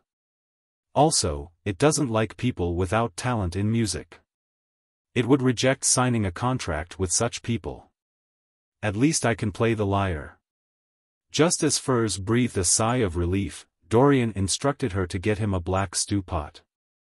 Realizing that he was about to concoct the potion right there and then, she maintained her expression, but her heart was frantically praying for an accident. I don't want to drink the apprentice potion again. That would waste a lot of time. If I had known that this would happen, then I would have been more honest. It's too late to tell the truth. Teacher Gray must have tried a divination attempt, but the outcome suffered interference. Confessing now would mean that there's a powerful person backing me or instigating me. In the midst of her thoughts, she saw Dorian turn around and hand her a bottle of the bubbling potion. Drink it and you'll become a beyonder, Dorian said in a flat but very seductive tone. Then he reassured her, don't worry. There won't be any problems with me here. Okay. Furs gritted her teeth, received the apprentice potion, and drank it all in one gulp. At the same time, a thought flashed in her mind: honesty is the best policy. The carriage stopped outside East Borough, and Klein, walking with a cane and a hat, entered the spacious slum in a relatively decent neighborhood. As he walked forward, he saw two familiar figures emerge from the relatively clean apartment in front of him. They were girls, one 17 or 18 years old, the other 15 or 16 years old, daughters of the laundry maid, Liv, Freja, and Daisy. The latter had once been kidnapped by Capim and was rescued by the Dark Emperor. Daisy also spotted Klein and smiled brightly. Good afternoon, Detective Moriarty. Klein smiled and nodded before asking in puzzlement, Daisy, don't you have public elementary school to attend? At the behest of reporters like Mike Joseph and the push by the Church of the Evernight Goddess, the Backlund government established a charity fund with Capim's estate, specifically to help women and families who had been hurt by Capim. Daisy's family took advantage of the opportunity to move from a shabby apartment in an environment with poor security to the outskirts of East Borough. They moved from one room to two, separating the laundry area from the place where they ate and slept. In addition, Daisy received a bursary for attending a public elementary school, and she was delighted that the charity fund was responsible for her tuition and meals costing 3 pence a week. What puzzled Klein was that the public elementary school only had breaks on Sundays, so Daisy wasn't supposed to be here at this time. The school is very close. I took advantage of the afternoon break to return and help Freja bring the washed and dried laundry to a client. She and Mother can't handle the workload, Daisy answered frankly. The immediate effect of her going to school was that the amount of laundry which Liv and Freja could do every day decreased, obviously lowering their family income. If it wasn't for Mike's help applying for a grant from the charity, then they wouldn't be able to maintain their present lives. Therefore, there was no doubt that Freja wouldn't be able to enter a public elementary school, and when Daisy and Klein talked about it, her eyes were filled with unconcealed envy and pain. Despite not even being 18 years old yet, all she could do was silently watch her sister attend school.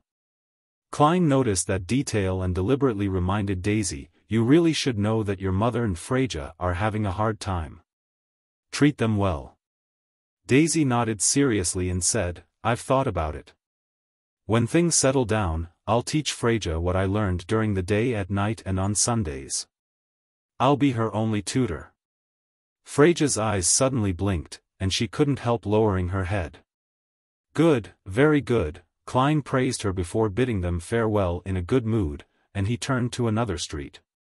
He went to Black Palm Street to change out of his worker clothes, and just after he left the apartment where he was renting a room from, he saw an old middle-aged man walk over. He asked with a kind face, "Sir, have you heard of the original creator?" Chapter 433, Intelligence Peddler, the original creator? Klein was stunned for a moment, and then he immediately thought of the intelligence that old Kohler had previously given him. Recently, there had been people preaching the faith of the original creator in East Borough, the dock area, and the factory district.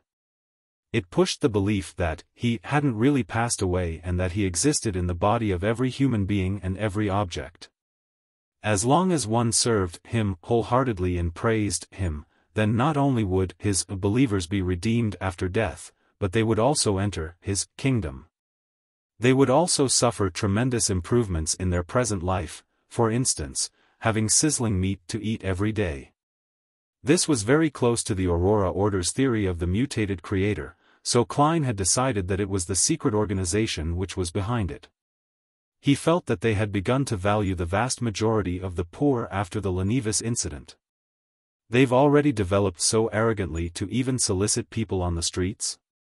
Klein hesitated and replied, "I've heard of that." The well-dressed middle-aged man immediately revealed a smile. "Then, do you know about the incoming apocalypse? Do you know that the original creator will create a sanctuary to protect his believers?" For a moment, Klein thought of going with the flow and be inoculated so as to slowly infiltrate the Aurora Order's periphery organization, so as to gather the appropriate evidence and clues to take revenge on them for seeking the believers of the fool. But after careful consideration, he felt that it was too dangerous. It was something that was tiring and troublesome for him to do alone, without any certainty of success. In the end, he decided to inform the machinery hive mind about the current situation and leave it to the official organizations to handle. After thinking through the problem, Klein's expression immediately darkened. "I don't know, and I don't want to know." He strode forward, shaking off the middle-aged man and ignoring his shouts. On the way out of East Borough, he watched carefully and found that the workers who had lost their jobs due to the off-season and the efficiency improvements from textile machines were grouped together. They were being comforted and were listening to the preaches from people of unknown identities. The investigations of East Borough, the dock area, and factory district were completed 2 months ago.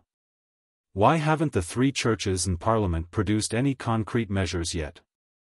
The importance that they've placed on this issue must have increased. It's impossible for them to not notice the current situation. Is this a trap for bigger fish? That's very risky and can easily get out of hand. As Klein lampooned, he pushed the cap on his head as he walked out of East Borough and went straight to the Backland Bridge area. At noon, the Bravehearts bar had just opened, and there were almost no drunkards present. Only the nearby, busy workers would come in and grab a simple lunch. Klein mingled with them and spent 10 pence on wheat bread with pork sausages and a glass of Southville beer, making himself appear rather rich. After leisurely filling his stomach and finishing his beer, he looked at the bartender. "Is Kasper's Kalinin here?" He planned on replenishing some of his ordinary ammunition while he was here. The bartender glanced at him. "It seems like you haven't been here in a while." "Kasper's is dead." It said that he was a little restless while sleeping at night, wrapping himself in a tight bundle and suffocating himself in the end. Heh, I don't really believe that kind of thing would happen. I've only heard about such things in ghost stories, but that's what those black and white dogs say. Black and white dogs were referring to the police who wore black and white checked uniforms. Suffocating himself to death. That sounds like mysticism. Was it because the Rose School of Thought's high-sequence Beyonder was unable to find Miss Sharon and Merrick, and thus, they chose to kill someone to vent their anger? Where's the bearing of being a high-sequence Beyonder? In that case, Caspers wasn't able to contact Miss Sharon. Perhaps they've already left Backlund. Caspers wasn't prepared for the dangers of the Beyonder world. If it were me, I wouldn't have returned to the Bravehearts bar. I would have taken all the money I saved up and go to another city for a change in environment.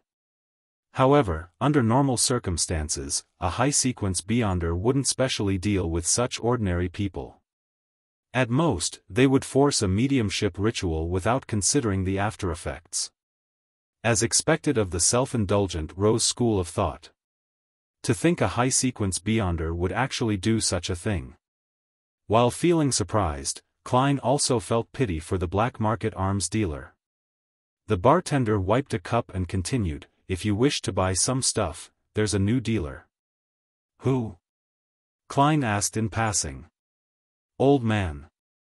He's in billiard room 3, the bartender said without looking up. Klein immediately stood up, slowly walked towards that familiar place, and knocked on the unlocked door. "Come in." A voice rang out. This voice sounds a little familiar. Klein pushed open the door and looked inside. Standing by the table was a boy that didn't look too old. He was dressed in an old overcoat, a brown bowler hat, and had bright red eyes. It was Ian, whom Klein had met when he first arrived in Backlund. Back then, he was entrusted with the case of Detective Zreel's disappearance and was ultimately involved in the conflict over the manuscripts of a third-generation difference machine. He had been forced to pay a high price to have Mr. A from the Aurora ordered kill the Intis ambassador that was sent to the Lone Kingdom, Bakerland Jean Mudun. "It's you, Detective Moriarty?" Ian was startled. He had deliberately stuck 2 whiskers above his mouth to make himself look older. Klein smiled as he entered the billiard room and closed the door in passing. "Long time no see." He was initially surprised that Ian had appeared here and had become a black market arms dealer, but then he thought of the details behind the matter and found that it made sense. Klein being able to come to the Bravehearts bar and find Caspers Kalinin was all thanks to Ian's introduction. This teenage boy definitely had some connections around here. "Yeah." Ian wiped away his shocked expression and mumbled, "I went to Pritz Harbor for 2 months and found those guys to be so savage and cruel. They didn't even have the slightest bit of modesty or love for children, so I had no choice but to return to Backlund and do what I was good at. When Caspers died, I decided to switch careers." Before Klein could say anything, he added, "Mr. Detective, I've always kept in mind that I still owe you 2 requests. There's no need to explain so much, nor do I care what you've done in the past. Although I've always thought that your escape from MI9 was suspicious, I didn't care too much about it." Klein picked up a cue stick, gestured, and said, "Other than dealing in black market weapons, you seem to be selling information?" "Yes," Ian answered very calmly. "What do you want to know?" "It's free. Very straightforward. Feeling guilty about what happened to me previously?" Klein pushed the cue stick forward and hit the ball, sending a red ball right into the middle pocket. Without a trace of politeness, he straightened his body and said, "Recently, everyone has been looking for the believers of the Fool. There are many bounties available. What news do you have?" Ian thought for a moment and said, "Nothing. I even suspect whether the Fool has any believers since no one can find any clues. This is what you call blasting air with a cannon." Klein gave a silent, self-deprecating laugh before turning to ask, "In addition, there's another bounty. People are looking for a lecturer named Isaac Eggers.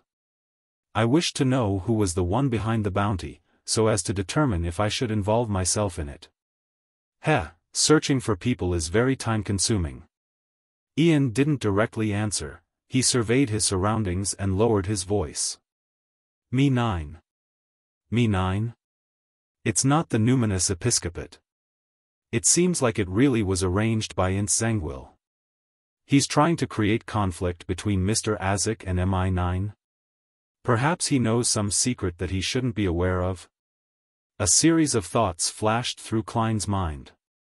Finally, he smiled and said, "Looks like I don't have to worry about the bounty being false, but I'm afraid that the circumstances as to why Azek Eggers is being pursued by MI9 is because he knows some secret. That being the case, the day I obtain the bounty might be the last day of my life." Ian spread his hands. "I'm not sure about that. But you can provide only clues." "Good suggestion." Without asking any more questions, Klein spent 5 solely, replenished some of his ordinary ammunition, and left the Bravehearts bar.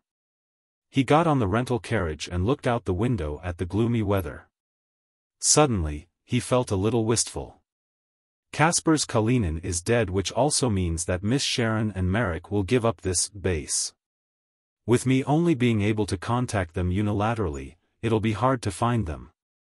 Unless they encounter some difficulties that require my help, or they have reached the stage of dealing with the evil spirit buried in the ruins. Otherwise, I'll likely not be meeting them again. Although they can't be considered friends, we've cooperated with each other twice. I could interact with them as a Beyonder without hiding my face. Now, there are 2 fewer people of such people. If it wasn't for the Desire Apostle, who would only have an oddity like the vampire, Emlyn White, who I can talk about mysticism with without any disguises. Thankfully. As he was sighing silently, an ethereal voice suddenly sounded in his ears. "Is there something?" Klein instantly shuddered, and only when he saw who was sitting in front of him did he heave a sigh of relief.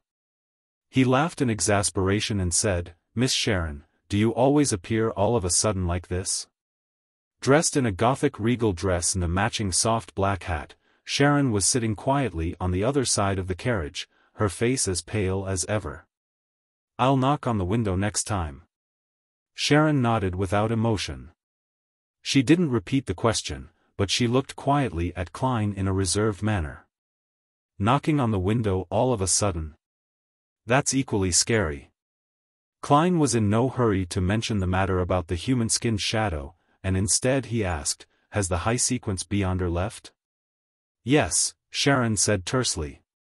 Klein was slightly relieved as he warned her, it could also be a trap. As he said this, he remembered something and quickly added, "I've finished reading the Book of Secrets, and I've obtained the corresponding information from other sources that praying to the primordial moon is prone to problems. It's best not to try." "All right." Sharon didn't ask why. She paused for a second and said in an ethereal voice, "The primordial moon and the chained god seem to be archenemies. Because they can switch sequences? Or could there be other reasons?" Klein thought as he directed the conversation to what really mattered. "Miss Sharon, do you know of any places with the characteristic of a human-skinned shadow?" Like a puppet, Sharon listened quietly before nodding her head. "Yes." Chapter 434, Tomb and Bounty She Knows? Klein was overjoyed, and quickly asked, "Where?" In his heart, he was already prepared to pay the consultation fee. Sharon sat there without moving and said, like a talking doll, "In one of the gatherings that Merrick participated in, someone once discovered the tomb of an ancient noble. They explored the periphery but didn't dare to venture deep, but there were traces of human-skinned shadow activity. They hoped to recruit a team strong enough to completely explore the tomb and split the valuables equally. To seek help in a gathering of Beyonders who are not familiar with each other, how can all parties guarantee each other's credibility? What if there's no tomb at all, and it's just a trap?" Klein quickly thought and asked in response, "Did they succeed?" "Yes," Sharon answered simply. "This." Klein temporarily didn't pursue the details. He suppressed his voice to avoid being overheard by the carriage driver. "And then?" "After that, they never appeared again," Sharon calmly recounted. One of the members was a friend of Merrick's, and he disappeared completely after that matter. Without waiting for Klein to ask, she continued to speak with her ethereal voice. Merrick found some of his friends' belongings. I used the method of divination to track them down to White Cliff Town, and I found a hidden entrance to the tomb at the riverbend of the Stratford River. Merrick's friend was inside, but he was already dead. You went in? Klein blurted out. No, I determined it using another method, Sharon explained. That tomb gave me a sense of great danger. I didn't try to explore it. At this point, she looked at Klein with her blue eyes. Without the help of a Sequence 4 Beyonder or a sealed artifact of a corresponding level, it would be best not to venture deep into that tomb. Even you find it very dangerous. I don't need to go above the gray fog to divine it to know how terrifying it is. Klein looked down at the floor of the carriage and thought for a few seconds. Do you know which ancient noble's tomb it belongs to? Sharon did not pause in her reply. His last name is Amon. Amon? A member of the family of that Amon who had possessed Little Son's body and almost sneaked into the mysterious space above the gray fog? Klein used his ability as a clown to control the slight twitch of his eyelids. He asked in puzzlement, Are you sure? At this moment, a figure appeared in his mind, a black classic robe, a matching pointed hat, a broad forehead, a thin face, black eyes, black hair, and a crystal monocle. Sharon's pale blonde hair shone through the mist like an oil painting drawn by a master, and she said in her usual flat tone, according to the items obtained from the initial exploration, a member of the gathering who specializes in ancient history determined that the owner of the tomb came from the Tudor dynasty of the 4th epoch. The family name is Amon. It really is the blasphemer family of the 4th epoch. This family isn't cursed like the Abraham family, nor was it destroyed directly by the church of a certain goddess like the Antigonus family. According to the special and powerful performance Amon showed in the City of Silver, the situation of this family might be comparable to that of Zeradol's. They were all secretly passed down, with the presence of high-sequence Beyonders among their ranks, perhaps even with powerful angels. They protect certain crucial secrets, such as the coordinates of the forsaken land of the gods. The danger of a tomb left behind by such a family can be imagined. Perhaps Amon can borrow the power of certain changes to cast his gaze over from the distant forsaken land of the gods. I can't use the perspective of a low or mid-sequence Beyonder to deduce the terror of a demigod. Klein didn't ponder for long before denying the possibility of exploring the tomb of the Amon family.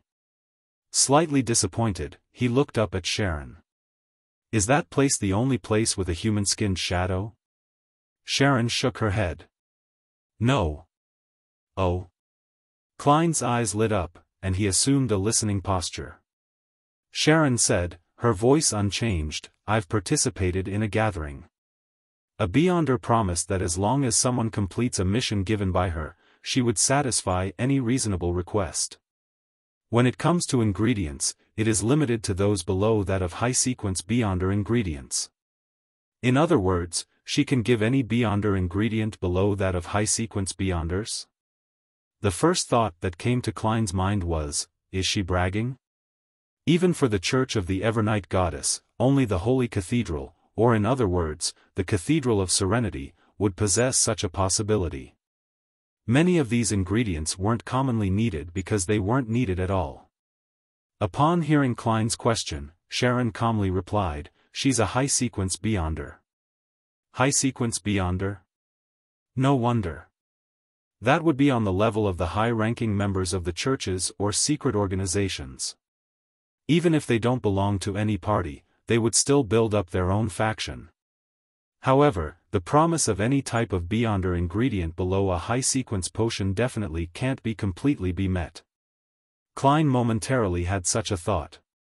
Sharon simply added, she said that certain ingredients would require a certain period of time. That's more like it. Klein asked with interest, what mission did she give? Sharon sat up straight and dignified. Investigate Hero Bandit Dark Emperor's true identity. Klein believed that if he had been drinking water at that moment, then he wouldn't have been able to control himself and that he would have sprayed it across from him. Who did I offend? Why am I the target of a high-sequence beyonder? He first lamented in Chinese, then he quickly analyzed the possible parties. Members of the Twilight Hermit Order? Because the hero bandit Dark Emperor had killed the Desire Apostle, Beria? Members of the Aurora Order? They drew links to the Fool from the tarot cards I left during the Capim incident, and they decided to investigate the hero bandit Dark Emperor? Members of the Three Churches and MI9? Just to find out the truth about the Capim affair? Every one of them is possible, and none of them can be ruled out. Klein didn't show any abnormalities as he deliberated and asked, why is she investigating the true identity of the hero bandit Dark Emperor? No one knows, Sharon replied in the simplest of terms. Klein thought for 2 seconds and said after organizing his words, what kind of person is she? I want to know if I should take this mission. Sharon remained silent for 2 seconds, seemingly in recollection. Then she described, female, above 170 meters tall, very well proportioned, chestnut hair, was disguised, loves black leather boots, only occasionally attended the gatherings, and first appeared 2 months ago.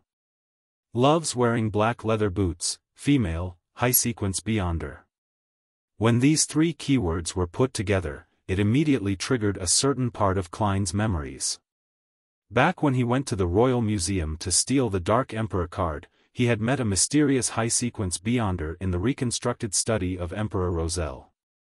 She only revealed her feet in black leather boots, and when he borrowed the power of the grey fog to escape, he ended up running into the devil dog due to the side effects of the master key and had to shout for help.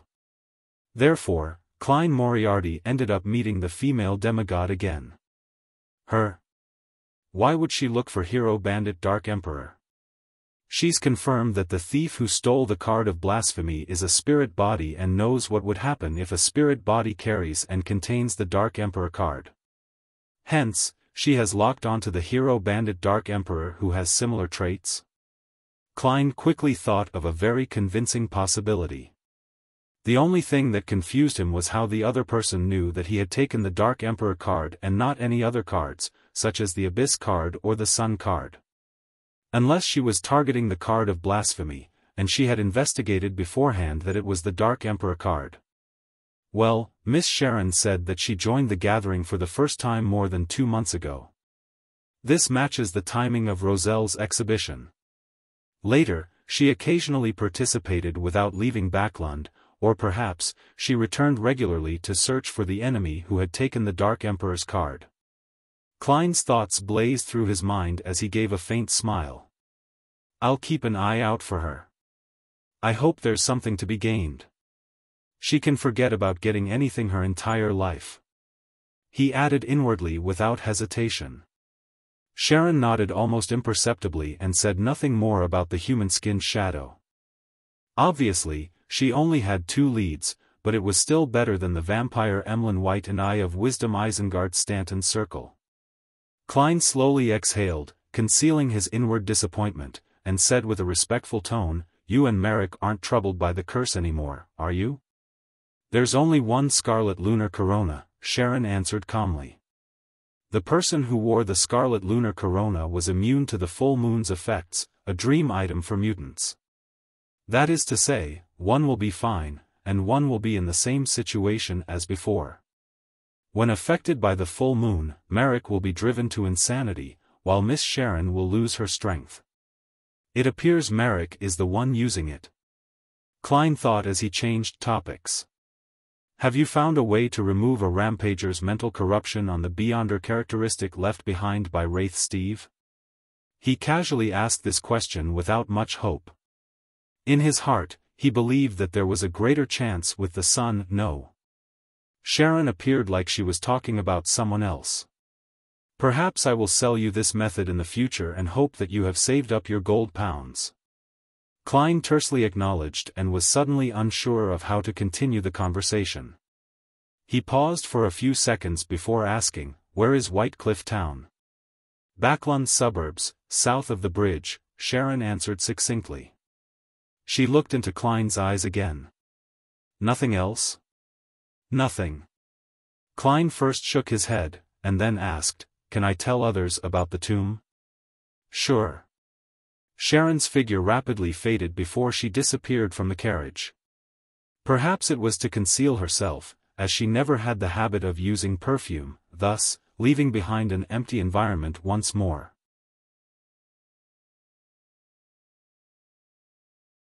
Chapter 435, Aggregation Effect. 8 p.m., Harvest Church.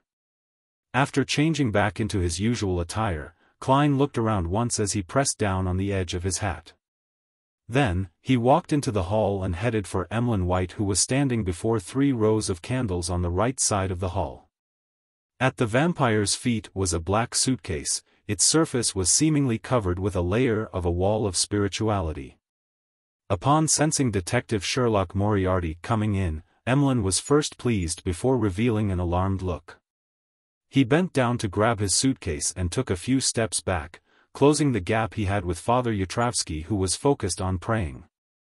Are you afraid that I'll rob you of the Beyonder ingredients?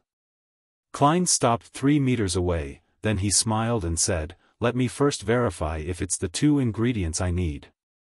Emlyn White ran his hand through his hair, lifted the leather case to his chest and undid the buckle. The wall of spirituality shattered as a result, turning into a light breeze that blew through the prayer hall. Klein, who had long activated his spirit vision, immediately saw bursts of strange and dazzling light.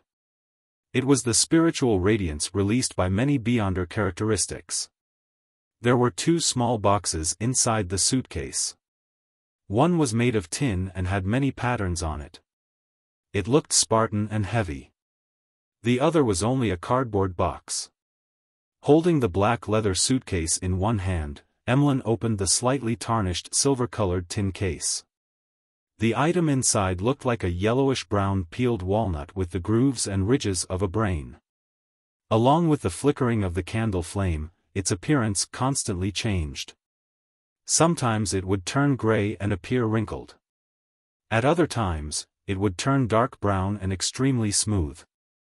The colors would interweave, outlining a featureless face. At the sight of it, Klein felt the power of the potion, which he had completely digested and assimilated, stir a little, like a magnet encountering an opposite pole. He was able to control his body with his clown powers as he suppressed the feeling of attraction. He knew deep down that the item was a genuine mutated pituitary gland of a 1,000-faced hunter. It seems like what Emperor Roselle speculated in his diary is possible, that high-sequence items of the same pathway would unconsciously draw low- and mid-sequence Beyonders to them, with a tendency to draw them together. Although the 1,000-faced hunter's mutated pituitary gland is still very far from a high sequence and doesn't have that kind of special force of attraction, it contains enough Beyonder characteristics. Moreover, I've digested the Sequence 7 potion. When the person and ingredients are sufficiently close, such a phenomenon will appear. I didn't notice it before because, firstly, the corresponding Beyonder ingredients are of low quality, and secondly, my own strength is lacking, and I wasn't of a high enough sequence. Right, every time I digested the potion, an illusory starry sky would appear around me. There were many resplendent lights within, and they would pull one another in an attempt to converge. This might be a scene of the law of convergence of Beyonder characteristics of the same pathway, and the greater the quality, the stronger the pull. Then, will Beyonder characteristics of similar pathways conform to this law? Klein's expression didn't change as he recalled the records in Roselle's diary, and combined with his 3 experiences of digesting potions, he was able to determine the existence of a certain law. Emlyn White glanced at him warily, quickly closed the tin box and opened the paper box next to it. The paper box was padded with thick cotton, and in the center of the box was a glass bottle that could hold 200 milliliters of liquid. The bottle was half empty, while the rest of it was filled with a viscous liquid that could change its color based on the change of light. Any other problems? Emlyn closed the paper box. Let me confirm once more. Klein took out a gold coin and let it spin between his fingers, as though it had a life of its own. Ding! The gold coin bounced up and fell down again, landing in Klein's palm. It was heads, indicating a positive response. Klein nodded slightly and took out stacks after stacks of notes from various pockets. They were in £10, £5, and £1 denominations. £1,450. Klein placed the pile of cash on a nearby piece of furniture. Retreat a few steps, no, 5 steps. Emlyn called out cautiously. Klein smiled, raised his hands, and took 5 steps back. Emlyn cautiously moved closer, checking to see if there was any blank paper in the stack of cash. After doing a slight count, he threw the leather suitcase in his hand towards Klein. Klein was startled, and with his agile moves, he accurately caught the suitcase. He was afraid that the blood of the thousand-faced hunter would seep out after the bottle shattered. And Emlyn White took the opportunity to collect the bills and quickly retreated to the side of Father Yutravsky. Only then did he heave a sigh of relief and seriously check the amount and their authenticity. At the sight, Klein recalled the scene and suddenly felt ashamed. He and Emlyn had made a perfectly fine Church of Mother Earth Cathedral look like the scene of an arms or drugs trade. After confirming the condition of the 2 ingredients, Klein snapped his fingers, igniting a match he had specially separated in his clothes, and allowed the soaring red flames to envelop his body. When the flames descended back down, he had already disappeared. As he often met Emlyn White at the Harvest Church, he didn't mind if Father Yutravsky found out that he was a Beyonder who had helped him eliminate his dark personality. He even felt that this would give him some form of friendship. Emlyn, who was counting the money, looked up and was stunned for a good 2 seconds. He muttered to himself in a low voice, "My suitcase. My tin box." On the lamplit street, a carriage rolled over the puddles and headed for the edge of Empress Borough. Furs has told her good friend, Zio Dericha, that she had a teacher and had ended up consuming another apprentice potion. After confirming that she didn't have any signs of losing control, Zio looked outside the window at the gas lamps, which weren't much taller than she was, and asked in puzzlement, "I've always wondered why they're preserved as ingredients and not as a potion. Your teacher could have concocted the potion beforehand and brought them here, so there was no need for him to do it on the spot." Furs gave a faint smile and said, "I've asked him about this before. He said that there are 2 main reasons.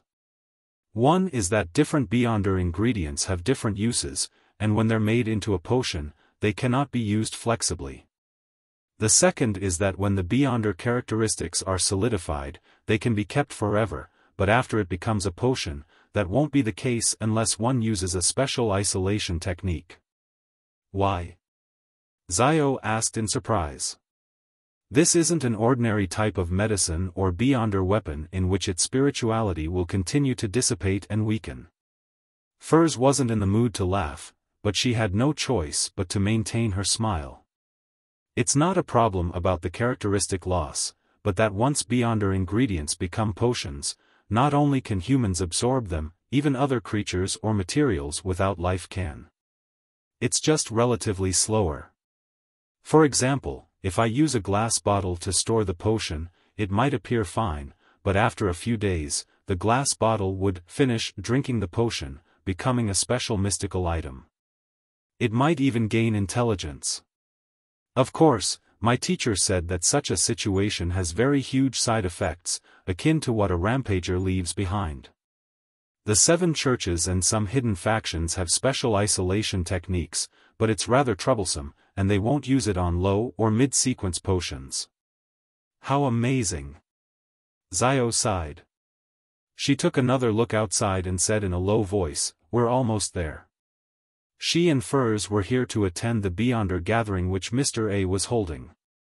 Furs smiled while feeling her heart bleed. "I hope there's the Spirit Eater's stomach pouch." Her teacher, Dorian Gray, had taught her the acting method before he left. He even gave her the potion formula for Trickmaster and got her to attempt to find the Beyonder ingredients on her own. If she hadn't gathered all of the ingredients by the time she digested the apprentice potion, she could write to him for help. This left Furs in a rather lost state. Why did I spend large sums of money to purchase the Trickmaster formula and the acting method? Up to now, the greatest and invaluable help the Tarot Club has given me were the things Mr. Hanged Man and Miss Justice taught me to take note of, as well as Mr. Fool's interference in divination. Otherwise, teacher would have long discovered a problem with me, and I wouldn't have become his student. Sigh, I'll just consider it as the price for neutralizing the full moon's curse. As the thought crossed her mind, Furs suddenly noticed that the house where Mr. A had his gathering held had visibly collapsed, and there were even scorch marks in many places. There was a fierce battle here. Who dealt with Mr. A? An official organization? Furs immediately signaled to Zio and instructed the carriage driver outside, not here, 2 more streets up ahead. Aurora orders base found. Terrorist organization suffers severe setback. The next day, Klein saw this article the moment he flipped the newspapers open. Let's hope Mr. A died in this ambush. He drew the crimson moon on his chest in solemnity. He had already thrown the 1,000-faced hunter's blood and mutated pituitary gland from last night above the gray fog to ensure that they wouldn't be lost. Even if I die, they won't be lost. Klein chewed on a piece of bacon with great ease. After last night's transaction, his cash reserves had fallen back below £1,000, leaving him with only £735, which was only enough to buy a deep-sea Naga's hair. After that, he didn't have the ability to purchase the human-skinned shadows characteristic. Without any better clues or money, Klein rested at home the entire morning. After lunch, he dressed up and headed straight for the Backlund Bridge area. He had previously made an agreement with Carlson of the Machinery Hive Mind to find him at the Lucky Bar near the West Balham dock if he had any intelligence. If the intelligence was especially important and Carlson wasn't there, he was to go straight to Lever Cathedral. After all, Sherlock Moriarty wasn't a member of a secret organization, so there was no need for caution. There weren't many customers at Lucky Bar in the afternoon, so Klein instantly saw Carlson sitting and drinking alone in a corner of the bar. He walked over, knocked on the table, and reported with a suppressed voice, "Many people in East Borough are spreading the faith of the original creator." Carlson sipped some alcohol brewed from pure malt and replied noncommittally, "I'm aware." As expected. Klein commented silently before smiling. "I have a clue regarding a 4th epoch tomb of a noble." "Ah." The glass in Carlson's hand paused as he looked at Klein in surprise, and he unconsciously nudged his thick glasses. But he noticed that Detective Sherlock Moriarty wasn't continuing to describe the matter, but looking at the bartender a few steps away while saying with a smile, "1 glass of Southville beer."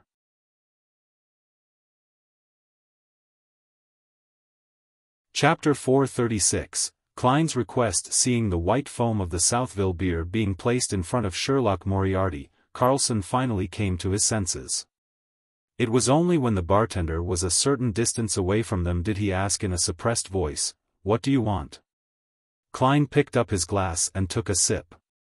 He took a few seconds to savor the bitter taste of the malt and the faint sweetness from it. "Cheers." He looked sideways at Carlson and smiled before raising his glass. Without hesitation, Carlson shook his head and refused the offer, mumbling, "You have beer, while I have strong distilled liquor. It's not suitable for a toast." Klein was only going through the motions, so he once again took a sip of his Southville beer, looked straight ahead, and chuckled. "What I want is very simple. I'm not sure what's inside the tomb, so I can only describe it rather vaguely. Well, I hope that I can choose an item from the spoils of your tomb exploration. I'm not greedy, and my request will not involve high-sequence items. I wouldn't dare to take it even if they were one of the options. If you find nothing or there are only high-sequence items, then I don't want anything. Of course, I believe that when the latter happens, you wouldn't be stingy with giving me a sum of cash that's consistent with my contribution." After hearing about the Amon family's tomb from Miss Sharon yesterday, he had came up with rough plans. The first plan was to blow the copper whistle, contact Mr. Azek, and join forces to explore the tomb. However, there were many potential problems with this plan. Firstly, he was unsure of the amount of strength Isaac, who was still in the midst of finding his lost memories, had regained. Secondly, Isaac was being pursued by MI9, so it was very easy for him and Isaac to land in trouble. Thirdly, there was a high chance that Klein would end up reappearing in the sites of sealed artifact 0-08 once again. Of course, he could also consider using the help of the gray fog to make contact or embark on the expedition. However, blowing the copper whistle above the gray fog made it impossible to summon the messenger, therefore, ending all of his subsequent plans. More importantly, Klein didn't dare to reveal the secret of the space above the fog to Isaac Eggers, whose identity remained a mystery. Therefore, he finally chose the second method, which was to use his identity as an informant to submit the information to the machinery hive mind and ask for a reasonable reward. When it came to the number of high-sequence Beyonders, which faction could have more than the 7 churches? According to what Klein knew, there were close to 10 high-sequence Beyonders in the Church of the Evernight Goddess. In other words, nearly half of the 13 archbishops and 9 high-ranking deacons had reached or surpassed sequence 4. This wasn't considering the adorer of the goddess, the Pope who helmed the church. Even if the situation regarding the Church of the God of Steam and Machinery was inferior in this aspect, it couldn't be that inferior. Their Archbishop of the Backlund Diocese, Horamic Haydn, was a high-sequence Beyonder. And as such, for an Orthodox church, with all its resources accumulated to date, it wouldn't value the mid-sequence items very, very, very much. Klein believed that he could negotiate a reasonable price. Simply put, the core element of the second plan was, find an organization for any difficulties. Upon hearing Klein's offer, Carlson paused for a second, then blurted out, "Aren't you a believer in God?" "I've always had the goddess in my heart." Klein drew a triangular sacred emblem on his chest. "It is because of my belief in God that I've told you this information, not to the Nighthawks through Mr. Stanton. God said to let those who wish to be strong, be strong. Only by becoming stronger and having more money can I have more access to different channels and resources, and thus provide you with better and more effective information." In order to convince the machinery hive mind, he had specifically spent the morning reading through the Steam and Machinery Bible that he had bought earlier. He then found a few sentences from the deity that met his requirements and memorized them. Carlson was momentarily unable to provide a rejoinder. He just sat there, stunned, to the point of forgetting to drink. Seeing this, Klein quickly added, "Moreover, this will help you establish a harmonious and efficient relationship with new generation informants. As long as you spread the news of the rewards I receive as a result of this, as well as keeping your promise without going back on your word, then I believe that the other informants will be deeply moved and be greatly motivated to do their best to gather useful information for you. Of course, I wish that you use my pseudonym when advertising this." Carlson listened with a blank face, picked up his glass, and gulped down a mouthful. He almost choked. Cough. "Sherlock, the real you is completely different from what I remember about you from before." He sighed. The detective Sherlock Moriarty in his memories was good at analysis and reasoning, he was extremely calm and polite, and, with a great sense of justice, had offered very effective advice. He was an outstanding believer in God. Yet now, he was. Klein took a sip of his beer and chuckled. Everyone has their different sides. Using a single facade to face everything is prone to error. This is a problem you have to pay attention to when making deductions. After calming down for a moment, Carlson stood up and said, "I have no right to agree to such a request. I will report it immediately, so wait here for a while." "All right." Klein waved to the bartender and added a serving of potato wedges. By the time he leisurely finished his food and beer, Carlson returned to the bar with the deacon of the machinery hive mind, Ecancer Bernard. Ecancer looked around, and seeing that there was no one around, he said in a deep voice, "There's no problem with your request, but there's one condition to add on. items with strong side effects and curses are not among the items available for selection. What I want is an ingredient. Klein immediately laughed. All right. Dare I ask again if is this your personal decision or the response from the higher-ups? I have the right to make such a decision. Icancer used his hat to press down on his fluffy hair. But since it concerns an aristocratic tomb from the 4th epoch, I had sent a telegram to the Archbishop, and he didn't object to it in his reply. All right. Klein drew another triangular sacred emblem on his chest. I'll give you the information now. Icancer shook his head subconsciously. He looked around and pointed to a billiard room. Let's talk inside. This deacon, who is always publicly placed on trial by the mirror called a Rhodes, is quite experienced. Klein murmured and followed Icancer and Carlson into the billiard room while making sure that the adjacent rooms were empty. Klein paused for a few seconds and said with some deliberation, "The thing is, there was a beyonder who found a hidden tomb at the mouth of the Stratford River in Whitecliff Town. He searched the periphery and found some items. After that, they recruited people and did further explorations, but no one returned. If you search carefully over there, you will definitely find the corresponding traces." After listening carefully, Icancer asked, "Are you sure it's an aristocratic tomb from the 4th epoch?" "The items on the outside can prove that they're members of the Tudor dynasty's Amon family," Klein answered truthfully. He then warned him, "The Beyonders who died in there weren't weak at all, and there were quite a few of them. I believe that this tomb isn't something that can be explored by those below high-sequence Beyonders." Amon, Icancer frowned instinctively. It could be seen that, as a deacon, he had the authority to know some ancient secret history. Without waiting for Klein to emphasize it again, he looked up and said, "We will collect the relevant information first before we act. A 4th epoch aristocratic tomb is very dangerous. Don't tell this information to anyone else or explore it yourself. Otherwise, you and your friends will only lose their lives. If I dared, I wouldn't be sitting here." Klein gave a self-deprecating laugh and said, "My reputation has always been good." After making the deal, he watched Icancer and Carlson leave before putting on his hat and sauntering out of Lucky Bar. Towards the nobles of the 4th epoch, as well as the Amon family, the machinery hive mind will still be very cautious. They'll have to have at least several days of preparing before they take action. Prudence.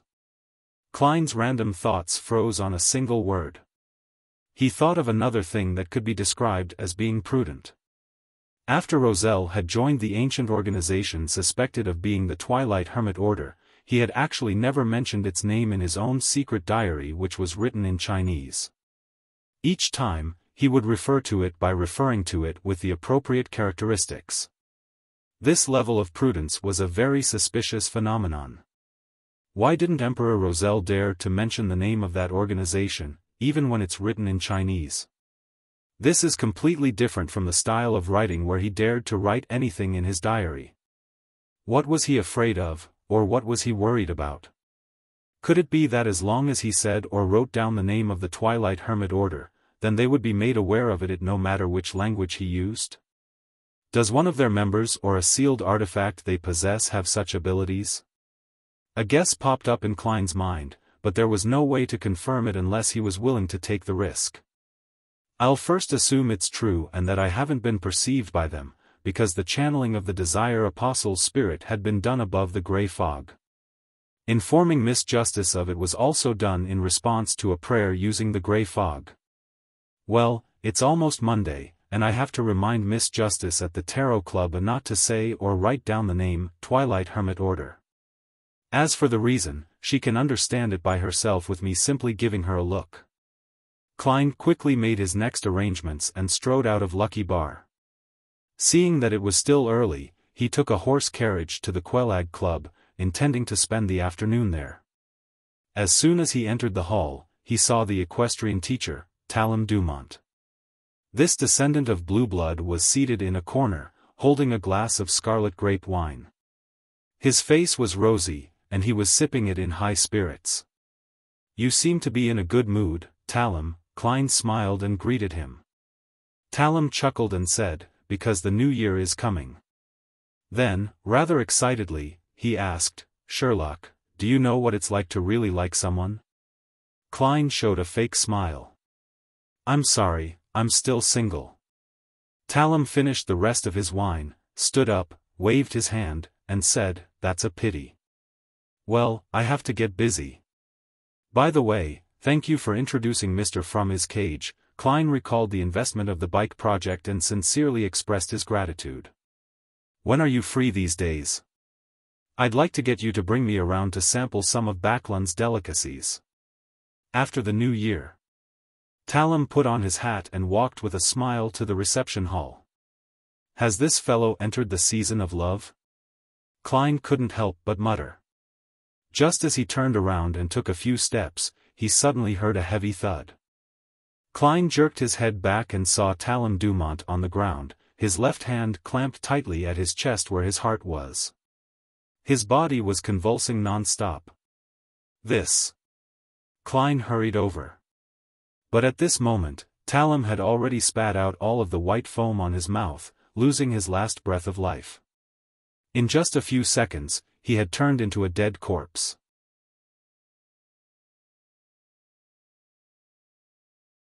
Chapter 437, Obituary. This wasn't the first time Klein had seen someone familiar die in front of him, but it was the most abrupt and unforeseen death.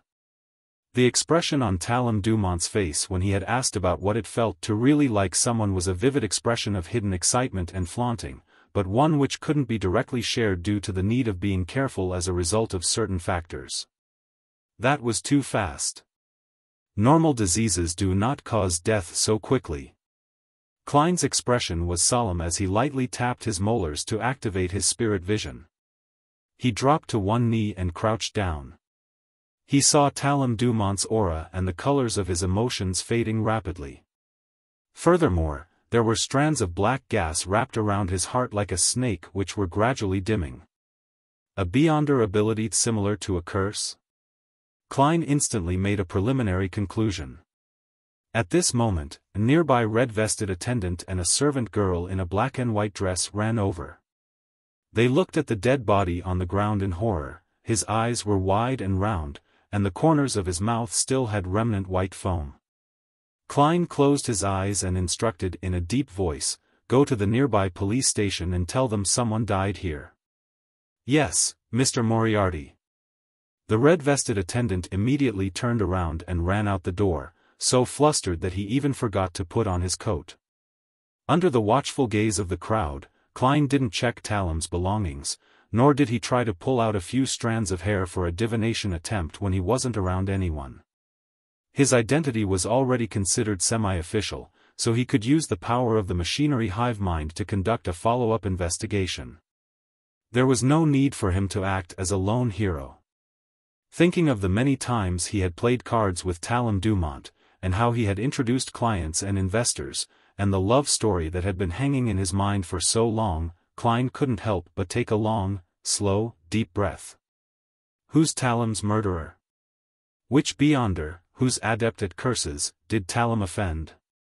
Judging from his attitude today, he should be in a very happy and calm state, completely unaware of the fact that he has provoked a terrifying character.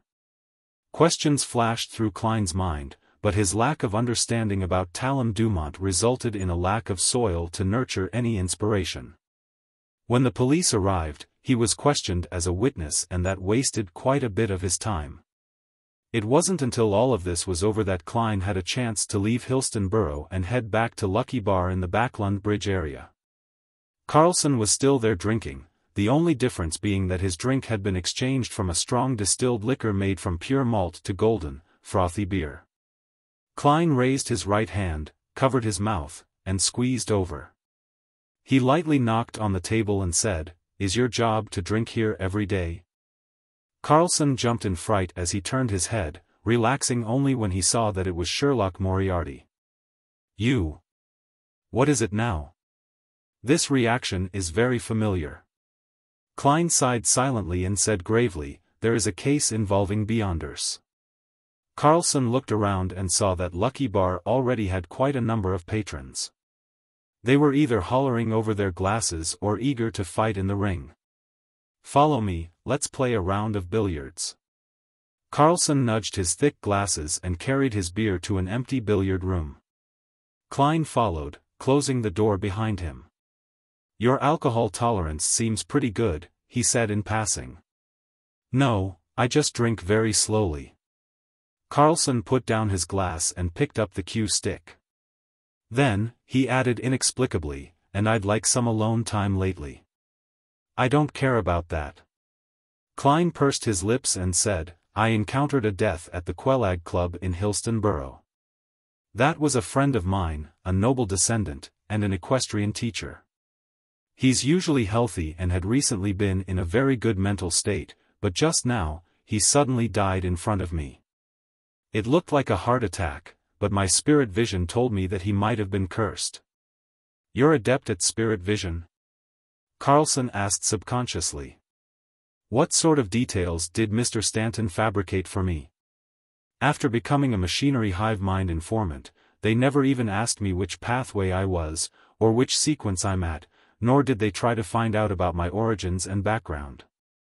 Of course, letting an informant keep certain secrets of their own is also a common tactic used by official organizations." Klein frankly responded, "Yes, the chest of the deceased had some decaying, illusory black gas. It does involve the possibility of a curse and a beyonder." Carlson didn't ask further as he slowly nodded. "Hillston Borough. That's the territory of our machinery hive mind. In the northwest of Backlund, which was the heart of the metropolis, Empress Borough and Sherwood Backlund came under the mandated Punisher's jurisdiction. The western and northern areas came under the Nighthawks, and Hillston Borough and Backlund Bridge area came under the machinery hive mind." Having said this, Carlson looked at Klein and attempted to confirm the details. "What deity does your friend believe in?" After thinking carefully for a few seconds, Klein replied hesitantly, "The Lord of Storms." "A believer of the Lord of Storms. Is he the only deceased?" Carlson asked with a frown. "Yes," Klein gave an affirmative answer. Carlson chalked the cue stick and sighed. "We have no right to take the case. This is under the mandated Punishers. But I will pass on your information to them." In the Lone Kingdom, the principle of jurisdiction over beyonder events was first to divide them according to their beliefs. If they involved the followers of multiple deities, then it would be decided according to who held jurisdiction over the area. Klein was no stranger to this. He had no intention of making things difficult for Carlson, so he earnestly said, "Thank you. I hope they can find the real killer as soon as possible." Carlson picked up the glass of beer beside him and took a sip. "He's a descendant of blue blood. The mandated Punishers will definitely take it seriously." Pausing for a second, he looked at Klein and said in a low voice, "I find it hard to believe that you've only been in Backlund for about 3 months. You seem to have established a wide range of social connections and possess lots of resources here. Some people are naturally adept at this." Klein shook his head with a self-deprecating laugh before bidding farewell. By the time he got back to Minsk Street, it was completely dark and the gas lamps lining the streets were being lit by workers. Although his relationship with Talem Dumont didn't go deep, he was an acquaintance he met nearly every week. He was a friend he would play cards with every now and then, and Talem was rather warm and had always exalted him as a great detective. Furthermore, he had practiced what he preached by introducing clients and investors.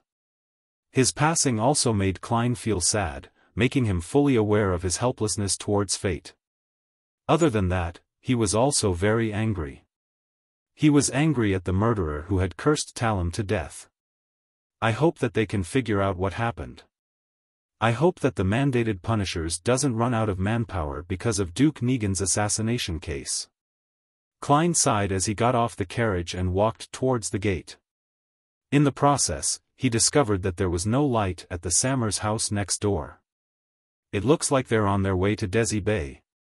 Is this the New Year atmosphere in Backlund? Yet, I don't feel anything at all. Klein momentarily felt melancholic. With these emotions in mind, he went to bed early and woke up at 7 in the morning. In an attempt to change his mood, Klein decided to bake a homemade cake today. "I'll buy the ingredients after breakfast," he whispered, drinking his milk and flipping through the newspapers. Soon, he saw an obituary in the Tussock Times. "My beloved son, Talon Dumont, passed away on December 18 due to a sudden heart disease. His funeral will be held at the Crown Cemetery at exactly 9 a.m. on December 21. In the northern continent, due to reanimations, it was already an ancient tradition to be buried as quickly as possible after one's death. Of course, this was on the premise that there was no shortage of money for a funeral. Sudden heart disease? Is this the final result of the investigation? Or could it be that the mandated punishers are trying to lull the culprit? Klein frowned, unable to make a judgment. Perhaps I can go above the gray fog to see if it's a trap set up by the mandated punishers, but there's a high probability of failure. After all, I don't have one of his items with me, nor was I targeted. He took a breath, calmed down, and methodically filled his stomach. The subsequent attempt didn't exceed Klein's expectations. He could only leave Minsk Street and take a bus to Hillston Borough to visit Isengard Stanton. The great detective walked in the warm room, pointed to the front, and said, "Sherlock, would you like some breakfast? My chef's skills aren't worse than mine." "No, I've already had breakfast." Klein shook his head and declined. Isengard stopped in his tracks and casually asked, "Where are you going to spend the New Year's?" "I'm planning on, returning to Lemberg. I haven't confirmed it yet." "Perhaps mid-seashire," Klein said, perfunctorily. "The scenery there was originally pretty good, but unfortunately, there's an abundance in coal and iron resources. There was also a rather developed shipping industry." Isengard straightened his collar and touched the pipe in his pocket. "You seem to be a little anxious." "Mr. Stanton, I have something to ask you." Klein took the opportunity when asked the question to relate, in detail, Talon Dumont's death, the results of his spirit vision, his advice to the machinery hive mind, and what he had seen in this morning's obituary. Of course, he had hidden the fact that he had become an informant for the machinery hive mind. He only said that for his friend, he had found an official beyonder he got to know due to the Desire Apostle case. "Do you think this is a trap by the mandated punishers?" he finally asked. Holding the pipe, Isengard said thoughtfully, "I've been trying to avoid the mandated punishers, and I don't know enough about the situation. I'll get someone to find out. If there's any news, then I'll write to you." "Okay, thank you." Klein bowed sincerely. In the evening, he received a letter specially sent from Isengard. There was only one sentence in the letter: "This case isn't handled by the mandated punishers. The royal family has taken the case by claiming that Talon Dumont is a noble."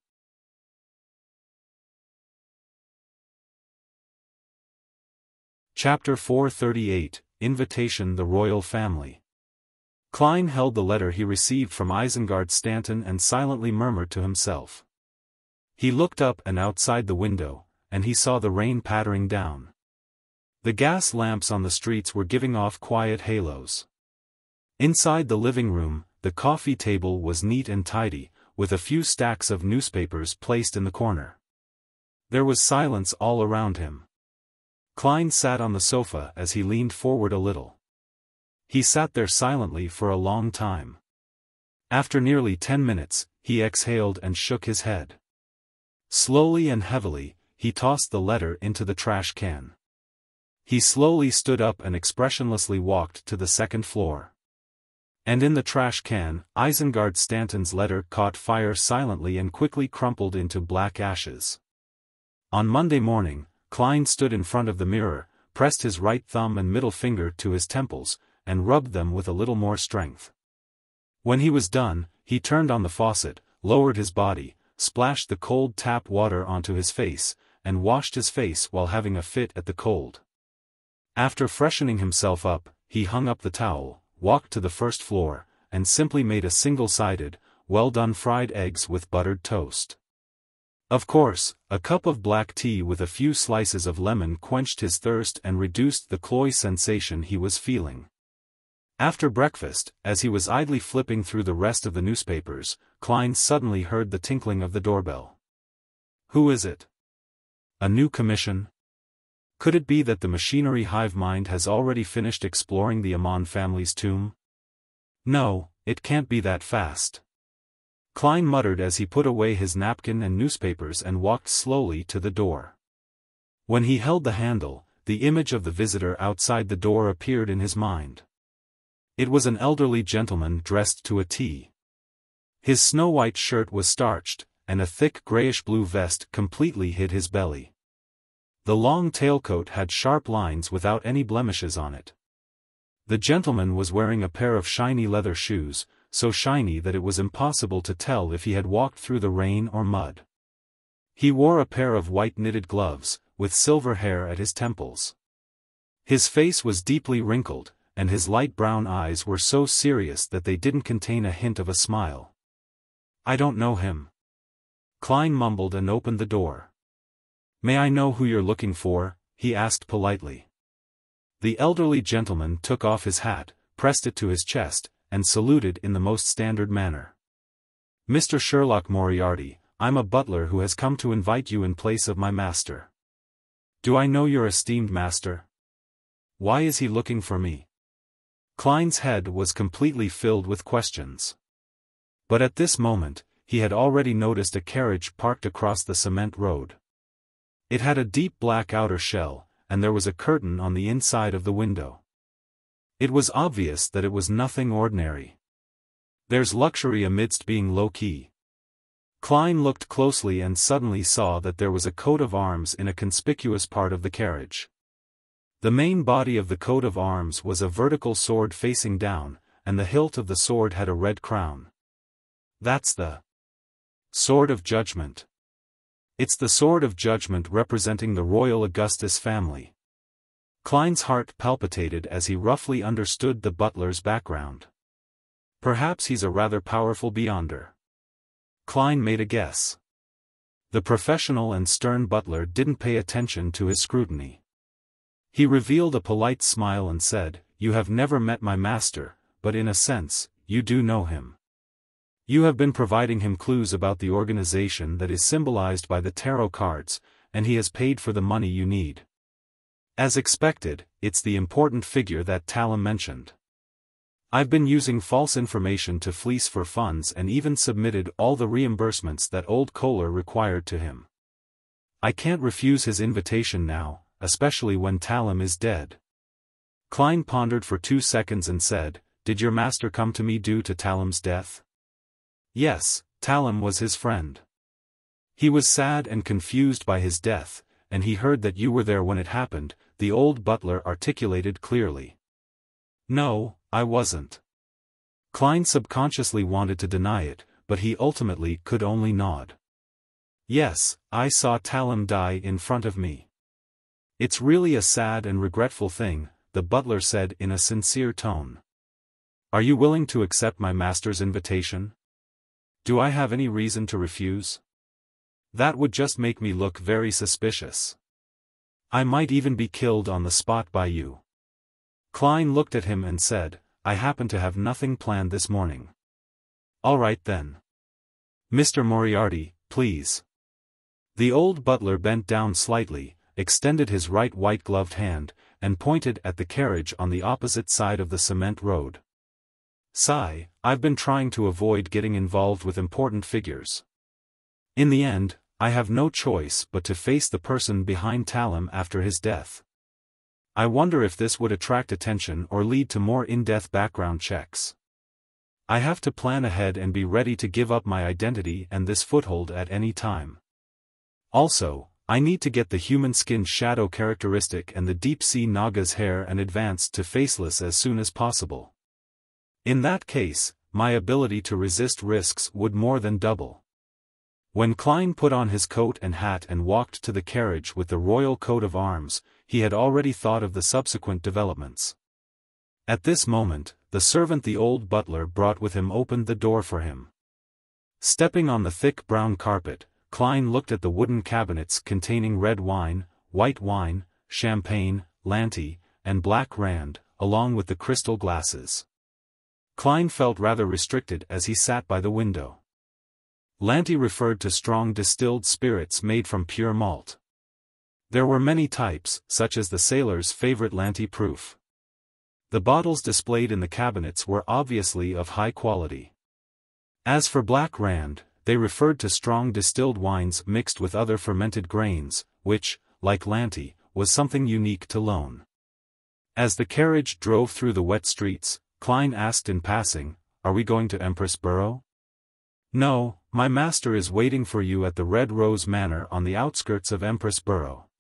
The old butler didn't hide anything. "Looks like this is the royal family's manor." Klein thought for a moment, then he asked with a smile, "Can you tell me your master's identity now?" The old housekeeper's back, which was already straight, became even straighter as he raised his chin. "He is the descendant of the founder and protector. He's the grandson of the might-wielder, the fifth son of His Majesty, Duke of Lastings, His Highness Prince Edisac Augustus. So it's the third prince, the second youngest prince, but he should be around 21 to 22 years old." Klein recalled what he had seen in the occasional descriptions in the newspapers and magazines at the Quelag Club. The horse carriage passed through one street after another, going from an artificial lake to the northwest. After more than an hour, they finally arrived at an extremely large manor.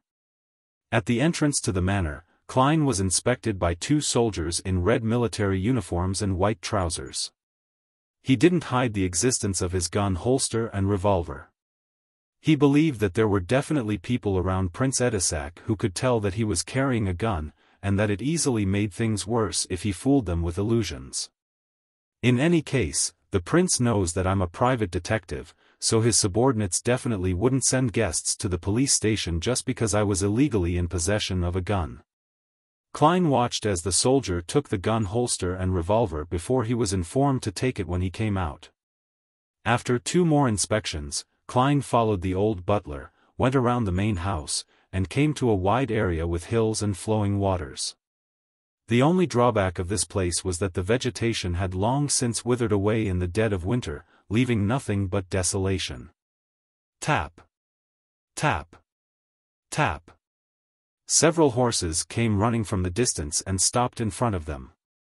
A young man in white trousers, high-heeled black boots, a fitted shirt, and a dark rider's tunic nimbly dismounted and walked over. Everyone else followed closely by his side. He removed his helmet from his head and smiled at Klein. "I'm finally meeting you, Detective Moriarty." Upon seeing this, Klein's eyes lit up. It wasn't because of how handsome he was, but because he looked like the Henry Augustus I imprinted on 5-pound notes.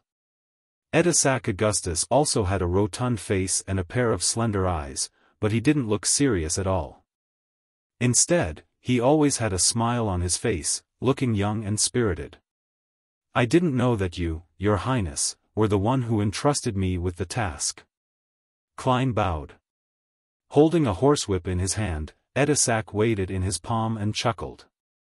"I heard that you played an important role in the serial killer and Desire Apostle cases. Talem's recommendation was indeed good.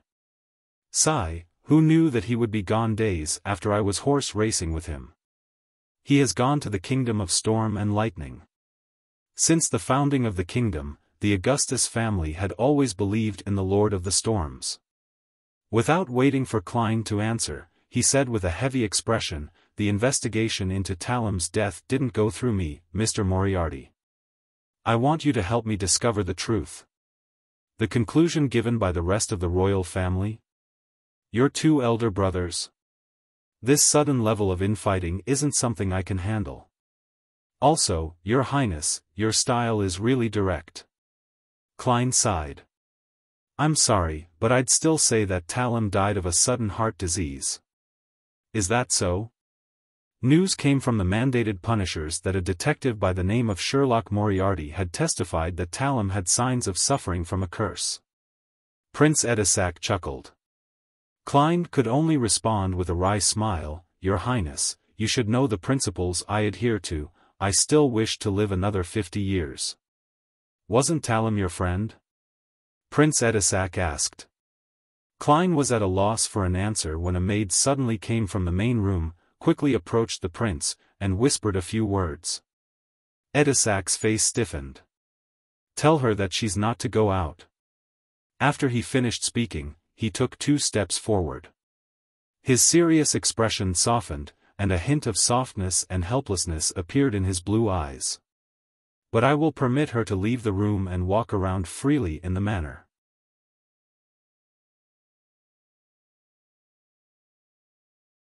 Chapter 439, The Generous Prince. The scene before his eyes reminded Klein of the romance story which Talum Dumont had told him. His noble friend had fallen in love with a commoner woman and was insistent on marrying her. However, being in the top circle of the aristocracy, the marriage was absolutely prohibited. Talum had been vexed over this matter, and he had even considered the prospect of hiring a murderer, but in the end, he managed to persuade the woman to leave his friend on her own accord. Could the main character of this story be Edisac Augustus? The situation is very consistent in all aspects. As a prince, marrying a commoner is practically treason in this era. Since the founding of Lone, the spouse of a direct descendant of the Augustus family could only be a noblewoman. From what I've just heard, Edisac has brought that commoner woman back. And he has even grounded her as punishment? True love. In a split second, the story of a tyrannical prince and a pitiful frail white flower took shape in Klein's mind. He looked into the distance, enjoying the midwinter scenery. That's not what it really looks like. When spring comes and the grass sprouts, you'll see a golf course of the highest quality. Prince Edisac dismissed the maid, raised his whip, and pointed around. "Golf?" Klein asked, simultaneously knowing the answer to his question. Prince Edisac motioned his guards and attendants away, leaving the old butler and Klein to follow him by his side. He strolled on the desolate plains, chuckled, and said, "Yes, golf. This is a truly aristocratic sport that even the owners of most magazines and newspapers have a hard time getting involved in. Although I don't like Roselle, I have to admit that the fantasy-like ideas he had have given us a world with plenty of fun. If you can figure out the truth to Talum's death, this place will always be open to you." It was indeed Roselle. Klein let out a light breath. Seeing that he didn't respond, Prince Edisac continued to lament.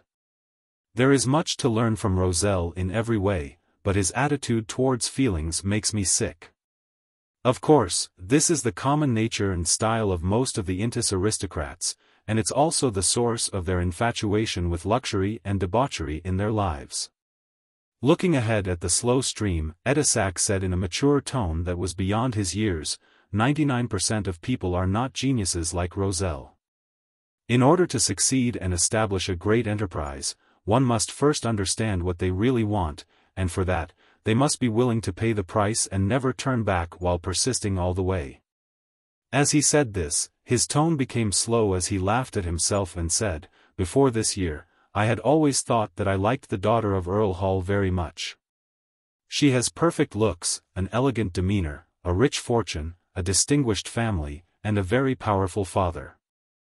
She's someone that no prince can find fault with, but now I understand that what I'm really attracted to is something that I yearn to have even in my dreams. It's a unique temperament and profound soul born from experience. I'm not saying that Miss Hall is lacking in temperament, but that wasn't what I want, admire, or like. Your Highness, your tone, attitude, and expression are now almost identical to Talum just before he died. Don't suddenly die in front of me.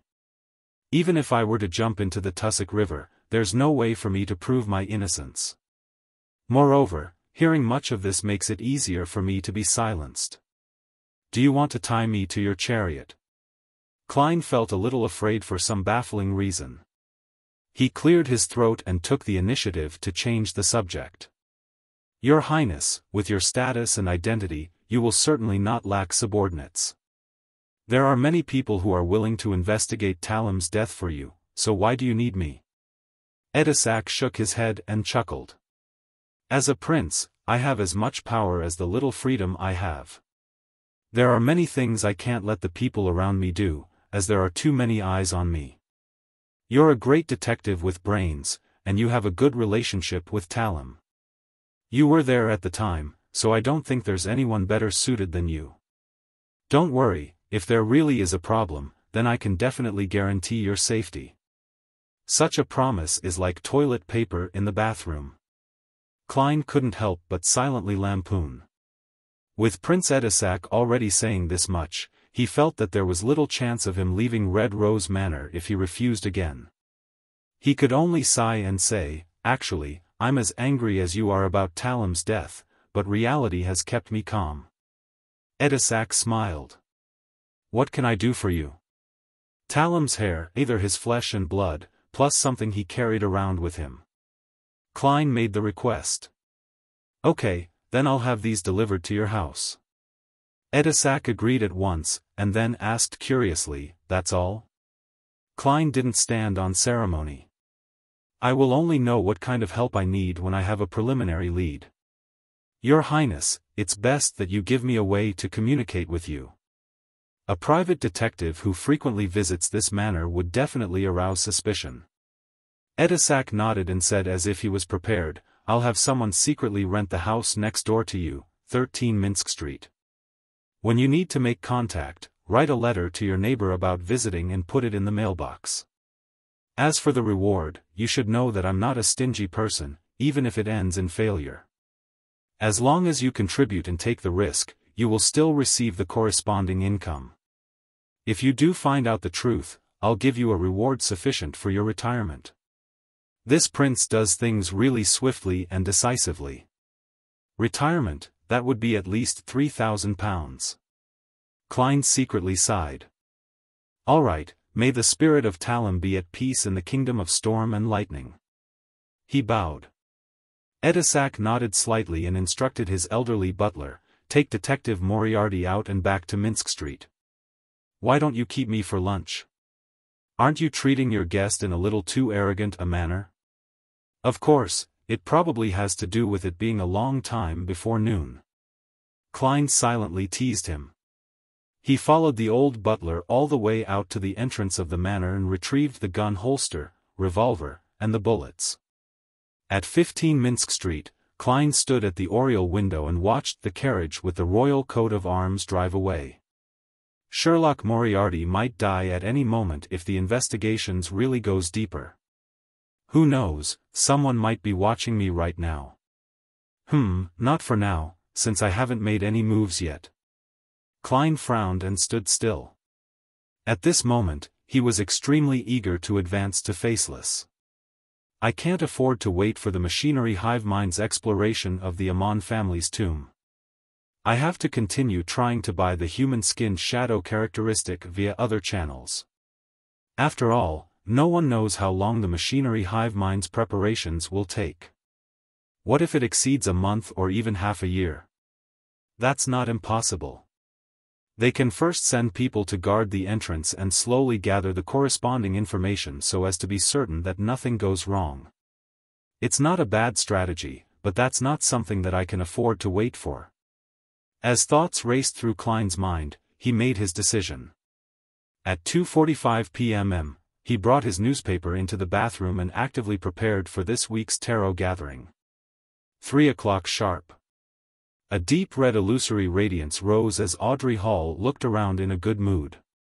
Last night, she had finally received the Sequence 7 psychiatrist potion formula she had been dreaming of.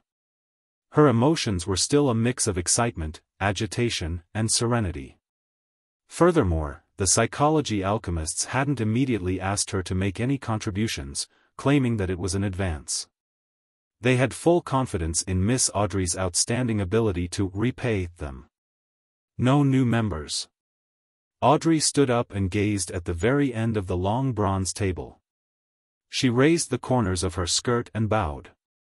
Good afternoon, Mr. Fool, good afternoon. Her light and cheerful voice broke the unchanging silence above the fog, and it allowed Klein, who had been feeling a little depressed, to temporarily be rid of the troubles that the outside world had on him. He nodded slightly and responded to the members' greetings. When she sat down again, Audrey brought the other members into view and created a dynamic scene with the previous observations. When bowing, Mr. Hanged Man silently sized up Mr. Fool with inconspicuous curiosity. Then, he looked towards Mr. World in anticipation.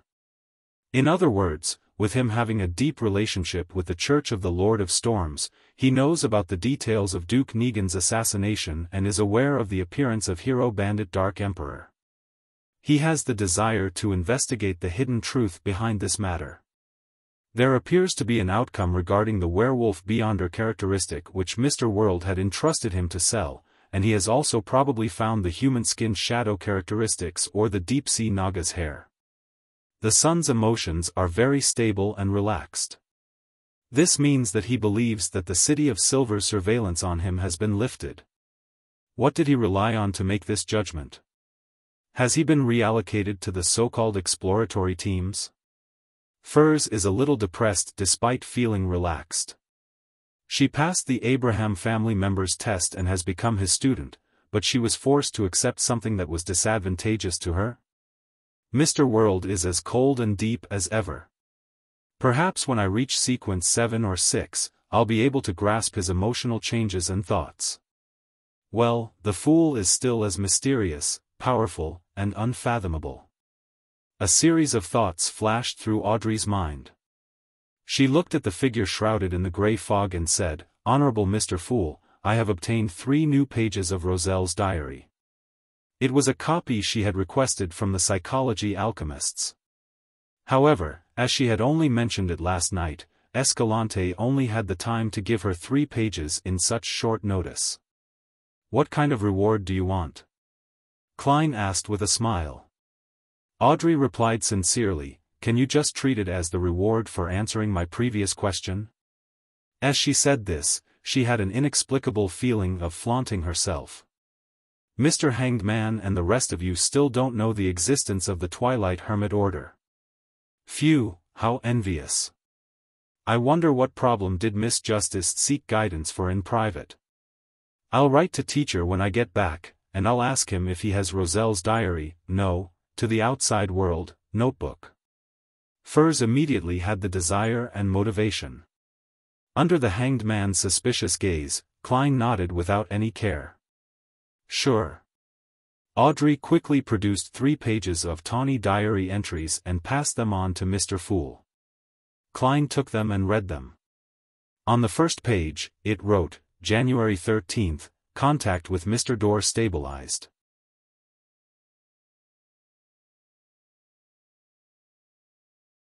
Chapter 440, Angel Family. Just as Klein picked up the diary, Audrey added, "Mr. Fool, I still have 10 diary pages which will be given to you later.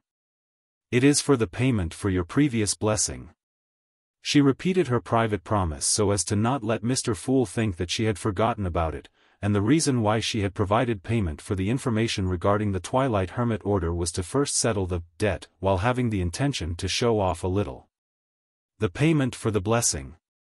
Furs ruminated over these words and suddenly realized an important oversight on her part. On the matter regarding the Abraham family, Mr. Fool had sent his angel to help me interfere with the divination. I should have paid an appropriate amount. Oh no, I didn't realize this at all. I thought, like all rituals, that it was the end to it once it was completed. For a moment, Furs fell into a panic. During ordinary ritualistic magic, if one prayed for help from a deity or a corresponding existence, they would perform a sacrifice in advance. Burning essential oils, extracts, and herbal essence that pleased the target was equivalent to making an advanced payment, but in the rituals corresponding to the Fool, there were many steps that could be omitted, and the price could only be paid afterward. Sometimes, there wasn't even a need to offer anything. Furs, who was accustomed to the former, ended up only saying a word of thanks. She hurriedly looked towards the end of the long bronze table and earnestly said, "Honorable Mr. Fool, your divination interference had helped me greatly. I will try to find 10 Roselle diary pages as soon as possible as well." Seeing the performance of Miss Justice and Miss Magician, it dawned on Derek Berg that he had found a way to fully express his gratitude. However, the City of Silver doesn't have the diary pages of the so-called Emperor Roselle. Well, Mr. Fool is very interested in history, so I'll have to read more books and records on these. With a thought, Derek made a promise to Mr. Fool, who sat high above them. The hanged man watched all this from the side and had no doubt that the Fool had an angel at his service. Any organization should have a character like Miss Justice. The power of a role model is limitless. With a lot of debts to collect appearing out of thin air, Klein happily sighed inwardly. As the high and mighty Mr. Fool, he always found it awkward to directly ask for compensation, and he had always believed that helping the members of his own organization was a normal and reasonable thing to do, without the need for him to make it so reliant on transactions. Thus, he didn't control the world to put on the appropriate performance to remind everyone. Of course, if Justice and the others were willing to provide payment, then Klein had no intention of refusing it. All right. He smiled and nodded before shifting his gaze back to the diary in his hands. January 13th, contact with Mr. Dorr stabilized. The powerful Beyonder, who's lost in the darkness and trapped in the storm, didn't rush me to complete a complicated and difficult ritual so as to help him return to the real world. He seems to have understood that he has to come up with something that would move me, instead of giving me 3 intangible wishes, in order for me to consider whether I should take the hidden risks of saving him. Mr. Dorr temporarily didn't mention this matter and instead, with great interest, chatted about my tarot card creation. Ha. The word creation should be written with quotation marks. From this point, it's apparent that Mr. Dorr is able to make contact with the real world at particular times and through particular methods, and he should be able to observe a lot of details. While talking about the Moon card, I thought of a matter Zeradol mentioned. He said that the life school of thought worships the moon, but not the Evernight goddess. Yes, I added the second half myself. Hence, I asked the fourth epic expert, Mr. Dorr, about this question. He chuckled and similarly didn't give a direct answer. However, compared to the furtive seer who speaks half-truths, making me want to beat him up, he's a lot more frank.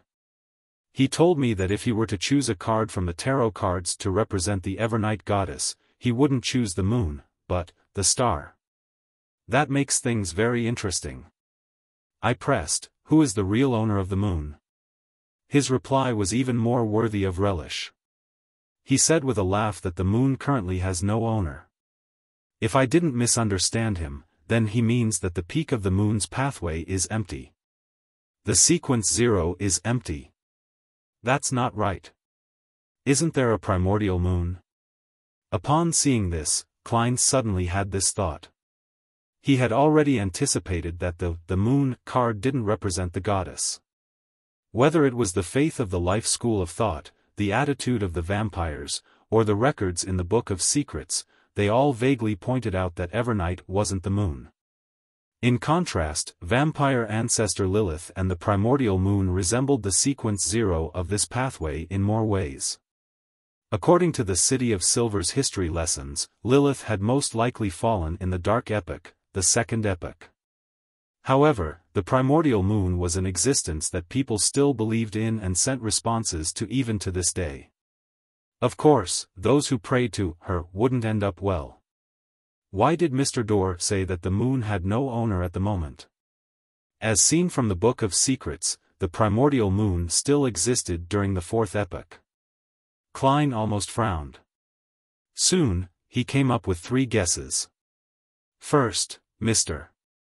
Dorr didn't know enough about the hidden primordial moon, but that was a very low possibility. Second, that the primordial moon was actually the disguise of another deity, not essentially occupying the position of the moon's sequence 0 pathway. Third, that she was a sequence 1 of the moon's pathway or was in disguise and had the corresponding sealed artifact. And one more possibility, it's the response from the moon pathway's uniqueness. Klein muttered silently. The most important Beyonder ingredient in the Sequence 0 potion formula described by the Dark Emperor card wasn't all of the Sequence 1 Beyonder characteristics, but something called uniqueness. Different pathways had different uniquenesses. A true god was unique. Other than the first guess, the other possibilities aren't small. What is the Beyonder pathway of the moon? Klein turned to the second page of the diary and was lucky enough to discover that it was connected to the previous page. I continued pressing, but Mr. Dorr refused to say more. He thinks that I'll rescue him by whetting my appetite? Dream on. I hid my curiosity and scoffed at Mr. Dorr for not being respectful enough to true gods. He casually replied to me. This is the attitude a fourth epoch noble has to the deities. This guy is too good at acting. However, I really am interested in the nobility of the fourth epoch, so I took the opportunity to ask. Mr. Dorr told me that in the Tudor dynasty, there were 5 noble families: Abraham, Antigonus, Ammon, Tamara, and Jacob. Each family was known as an angel family, and they possessed tremendously terrifying strength. Angel family, just the name itself raises many problems. It really makes one yearn for it. Mr. Dorr said that the number of angel families in the fourth epoch exceeded the 5.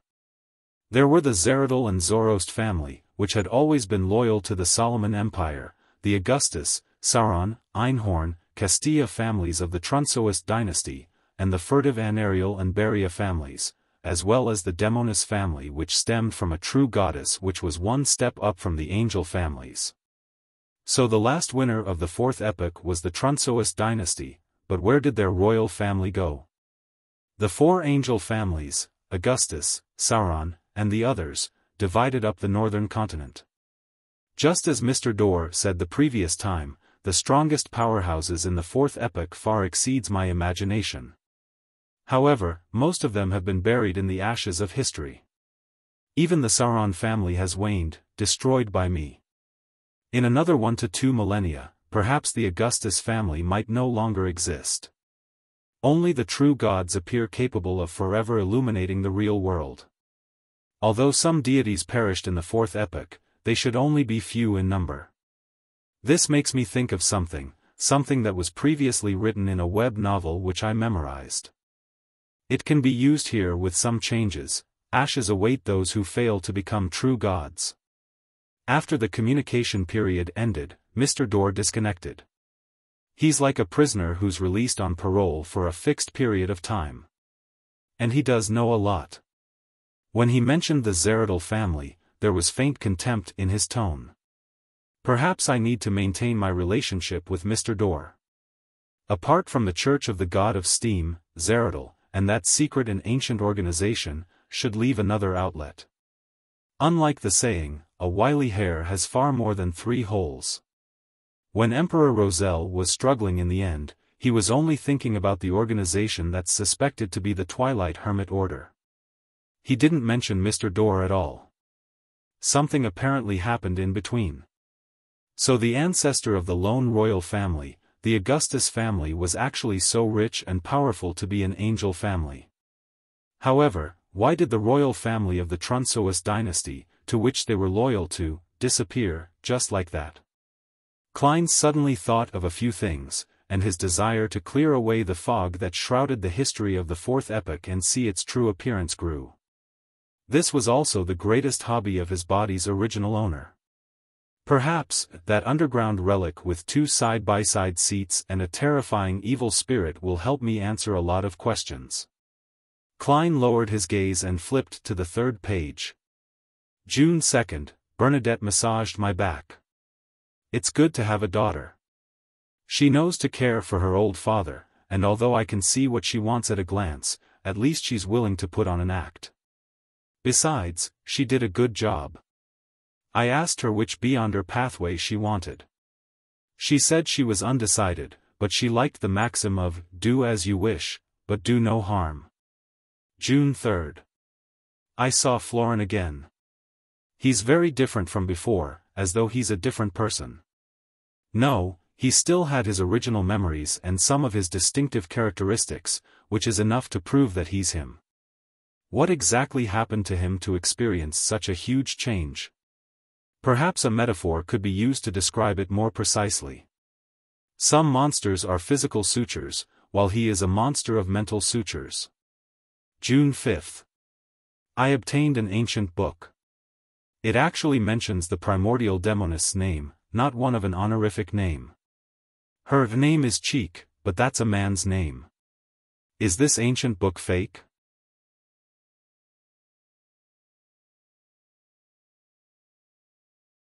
Chapter 441, Channels, Increased Cheek. Was the primordial demoness also a man in the past? Klein almost raised his hand to his chin. He had once guessed that it was because of the existence of the evil goddess, the primordial demoness, that led to the assassin pathway having members of the opposite sex turn into a female after sequence 7. Who knew that Roselle's diary would indicate that the primordial demoness might have been a male in the beginning as well? This depicted two problems.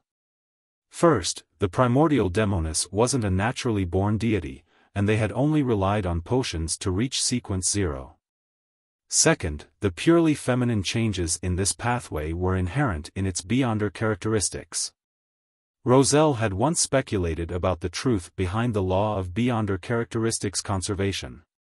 He suspected that all beyonder characteristics originated from the original creator, so there's no increase, and that the total amount is conserved. Assuming that this is true, does this mean that the creator who created everything is all-inclusive, masculinity, femininity, and gender-neutral all in one? And the demoness pathway is a representation of pure femininity? Of course, that ancient book might actually be fake. There's a lot of information in Roselle's diary entries today. With thoughts flashing through his mind, Klein let the diary disappear in his hands. You can begin, he smiled and said to Justice, the Sun, and the others. Alger looked towards the world immediately. Your werewolf characteristic has been sold. An artisan paid £1,200 for it. According to our agreement, I will receive £200. Also, I found clues to the hair of a deep-sea naga. £100 a strand, and you want 5 of them in total. If you're fine with this deal, then I will complete it as soon as possible. Klein had promised a higher share of the werewolf's beyonder characteristic because he knew that the hanged man had spent more effort and taken on a risk that far exceeded what vampire Emlyn White had spent. At this point, he thought for a moment and controlled the world to reply. No problem. Give me the 5 strands of deep-sea naga hairs and £500 in cash as soon as possible. Now, only the human skin shadow characteristic remains, and the amount of money I have has increased to £1,235, which isn't enough. If I don't want to wait for the machinery hive mind's exploration of the Amon family's mausoleum, I'd have to wait to receive another £500 to £1,000 before I can buy it immediately when I see it. Klein subconsciously wondered what other items or knowledge he could use to exchange for money. Of course, this was on the premise that the target of these transactions was able to pay the remuneration, in cash. Hearing this, Audrey raised her hand very slightly, and without hiding anything, she said, I'd like to purchase 3 ingredients, a pair of eyes from a mirror dragon, 50 milliliters of its blood, as well as a fruit from the Tree of Elders. Miss Justice has gotten the formula for the psychiatrist potion. Klein made this judgment in an instant, and the hanged man came to a similar conclusion. I will write to my teacher and ask him if he has one of these ingredients. Furs thought for a moment. Derek nodded and said, I'll also take note. Corroded mirror dragons aren't rare, same for the Tree of Elders. In the City of Silver, there's also the beyonder characteristic left behind by a psyche analyst, however, it's hard to make transactions for them, and it's easy to be suspected. Psyche analyst was the ancient name of psychiatrist. When their conversation reached Klein's ears, he immediately manipulated the world and made the dummy hoarsely and gloomily say, I'll ask around in my circle. Oh right, continue helping me find the human skin shadow characteristic. All right. Audrey confidently turned her head to face the person opposite her. Mr. Hanged Man, I'll also look out for the wind-blessed potion formula you need. She had already joined the psychology alchemists and had a secret organization backing her. With them, many ingredients were no longer in short supply. She could obtain them as long as she paid the necessary price. Furs repeated, I'll write to my teacher and ask. Upon seeing this development, Klein felt rather gratified. After a long period of hard work, the Tarot Club had finally developed two major channels, the Psychology Alchemists and the Abraham family. Many things would become simple. The world chuckled and said, your answers fill me with hope, but you must also take care to protect yourselves, and proceed in a way that would avoid arousing suspicion as much as possible. Mr. World, you rarely talk so much. Audrey smiled in reply. I got a little too pleased and momentarily forgot the world's original character profile. Klein immediately remedied the situation and made the world chuckle and say, all of you have become sufficiently valuable. I hope that this kind of transaction can last for a very, very long time. That's why I'm reminding you. Thank you, Audrey gracefully expressed her gratitude. At that moment, Derek hesitated and said, I'll give it a try as well. I've recently completed several patrol missions, but there's nothing out of the ordinary. Very good. Klein said to himself, making the world shut his mouth. After a brief moment of silence, Alger looked thoughtfully at Miss Justice. I would like to know the details of the assassination of Duke Negan. What kind of reward do you need? Why ask me? As someone close to the Church of the Lord of Storms, shouldn't you already know the full details of this case? Audrey was surprised for a moment, but then she understood the meaning of Mr. Hanged Man's words. He wants to ask about the organization or force that instigated the Desire Apostle, but he doesn't think it's right to ask the fool directly, thinking that it would be too sudden and invasive. So he took a roundabout way by asking me to open up the topic, gently shifting the focus to the things he wants to know. He knows that I'm a noble lady and that I should pay attention to the assassination of Duke Negan. So he's not worried that I won't answer him. Mr. Hanged Man is really experienced. Audrey said, with the corners of her mouth curling up slightly, no, there's no need for compensation. Isn't it the purpose of our Tarot Club to freely exchange common knowledge amongst each other regarding their respective regions? Only by doing so can our Tarot Club expand at a rapid pace. She thought to herself, quite possessively. Your words shame me. Alger was stunned for a moment before he pressed his hand to his chest and leaned forward a little. Klein, who was shrouded in the thick grey fog, inwardly laughed dryly. Audrey lightly pursed her lips, weighed her words, and said, the Desire Apostle used a unique situation to complete the assassination of Duke Negan, by using his ability to trigger intense emotions and desires, and at the cost of serious injuries, he successfully broke out of the encirclement, entering the sewers. When the Nighthawks caught up to him, he was already dead. The hero bandit Dark Emperor was present. This gentleman didn't do it to silence him, but to target the organization that entrusted the assassination contract to the Desire Apostle. Which organization? Just as the Hanged Man was wondering to himself in puzzlement, the fool, who was sitting at the end of the table, silently praised Miss Justice and looked at her. He then gave her a reminder in passing, in the outside world, do not mention the name of the organization or write it down. Why? Audrey blurted out in astonishment. Klein leaned back in his chair and replied in a gentle voice, any mention of it will be known. Any mention of it will be known. Audrey subconsciously looked at Mr. Fool, only to feel that he seemed to be emphasizing something with his eyes hidden in the fog. Mr. Fool is implying that if it's not in his kingdom or through talking to him, mentioning or writing down the name of the Twilight Hermit Order would allow them to sense it via some means or item. That should be what he means. What an extremely secretive and high-level organization. To a certain extent, it's even more terrifying than the Church of the Seven Deities. And Mr. Fool, our tarot club is looking for them. Audrey instantly felt like she understood a lot of things. She straightened her back and said, "As you command. Any mention of it will be known. A secret organization whose name can't even be mentioned? A powerful organization that I don't know of at all? Is this the faction behind the Desire Apostle? Mr. Fool had sent his adorer to search for them? This high-level situation in the world really is more complicated than I thought. There are even more secrets that I have no way of knowing." Alger slightly nodded his head, feeling both shocked and agitated at the same time. At this moment, he had the urge to pay Mr. Fool for the name of the organization. However, after thinking about it carefully, he felt that there was no need for that. Although understanding the situation involving the higher-level entities would help him perfect his plans for the future and play an important role in certain situations, he, who was currently at the bottom of the mid-sequence levels, had no way of making contact with matters related to the mysterious organization. What he needed the most right now was the formula and ingredients for Wind Blessed, so he had to save up enough wealth for them.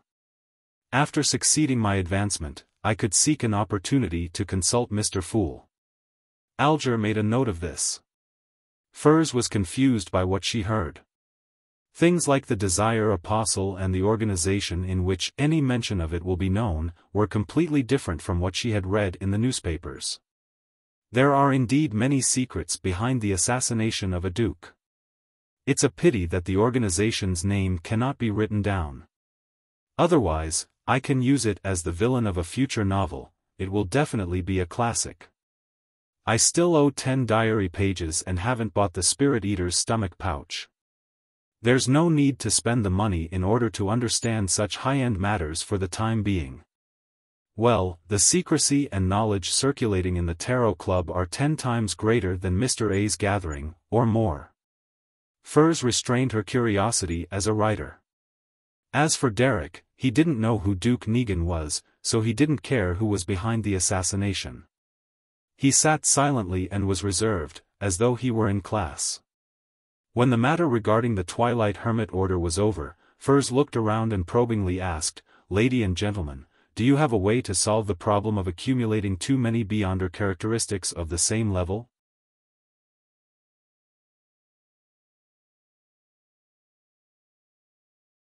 Chapter 442, Exploration Mission. Alger looked at Furs and returned with a question.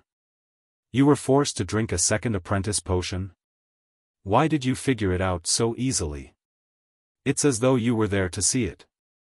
Furs uncomfortably cleared her throat and said, "Yes, let's just pretend that's what happened. What solutions do you have? What do you need me to exchange for it?" Alger glanced at Mr. Fool, but seeing that he had nothing to say, he replied in a calm and low voice, "You don't need payment, because it will certainly not be able to satisfy your needs." Without waiting for Miss Magician and Miss Justice to ask, he casually explained, "High-sequence Beyonders can independently decide whether or not to pass on their Beyonder characteristics to their descendants, and how much they will inherit as a result. Sequence 6 and Sequence 5 will naturally pass a part of it in an uncontrollable manner. Although the quantity isn't a lot each time and wouldn't affect the Beyonder's strength, their sequence will regress if they have enough children. Such a child is born with high spiritual perception and a certain level of incomplete Beyonder powers." Audrey suddenly came to a realization, understanding the origins of some special people. The Hanged Man nodded. "Yes, they're equivalent to half a Sequence 9, with a certain amount of characteristics.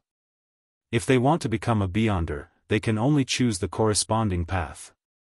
Of course, such people might not be a result of inheritance.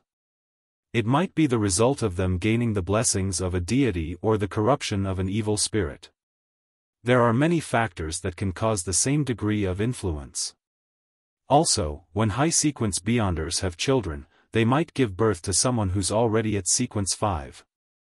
This is one of the rare instances when one can advance without losing control. So that's how it is." Audrey sighed with satisfaction.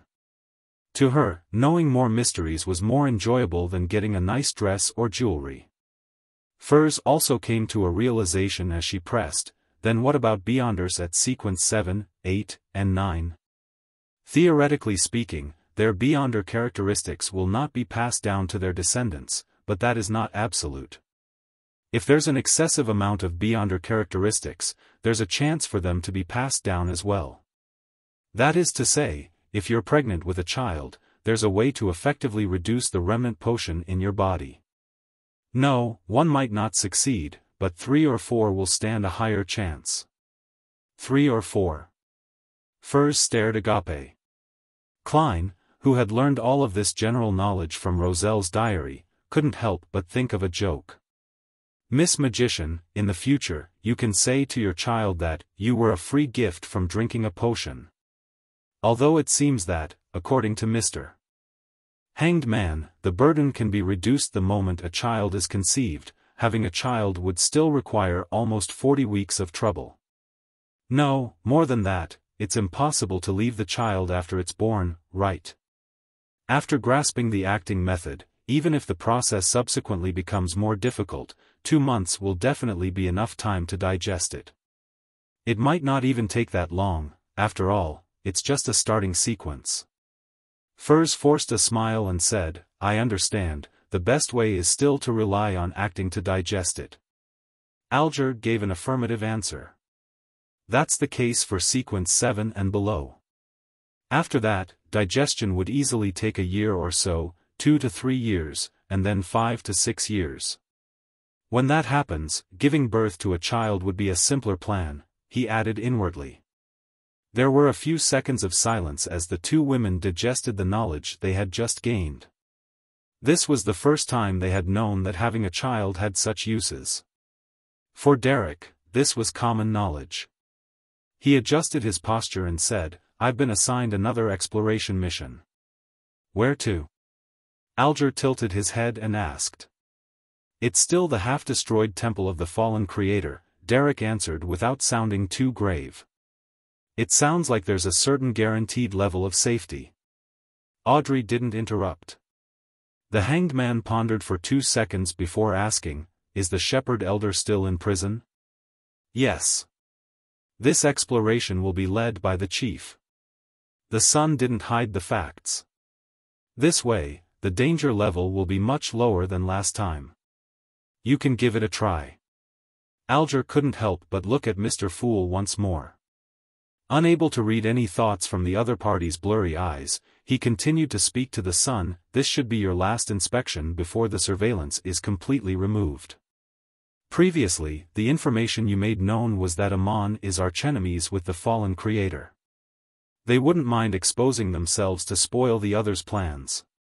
This time, by heading to the fallen creator's temple for exploration, as long as you don't reveal any abnormalities, the 6-member council will basically determine that you're no longer under Amon's influence.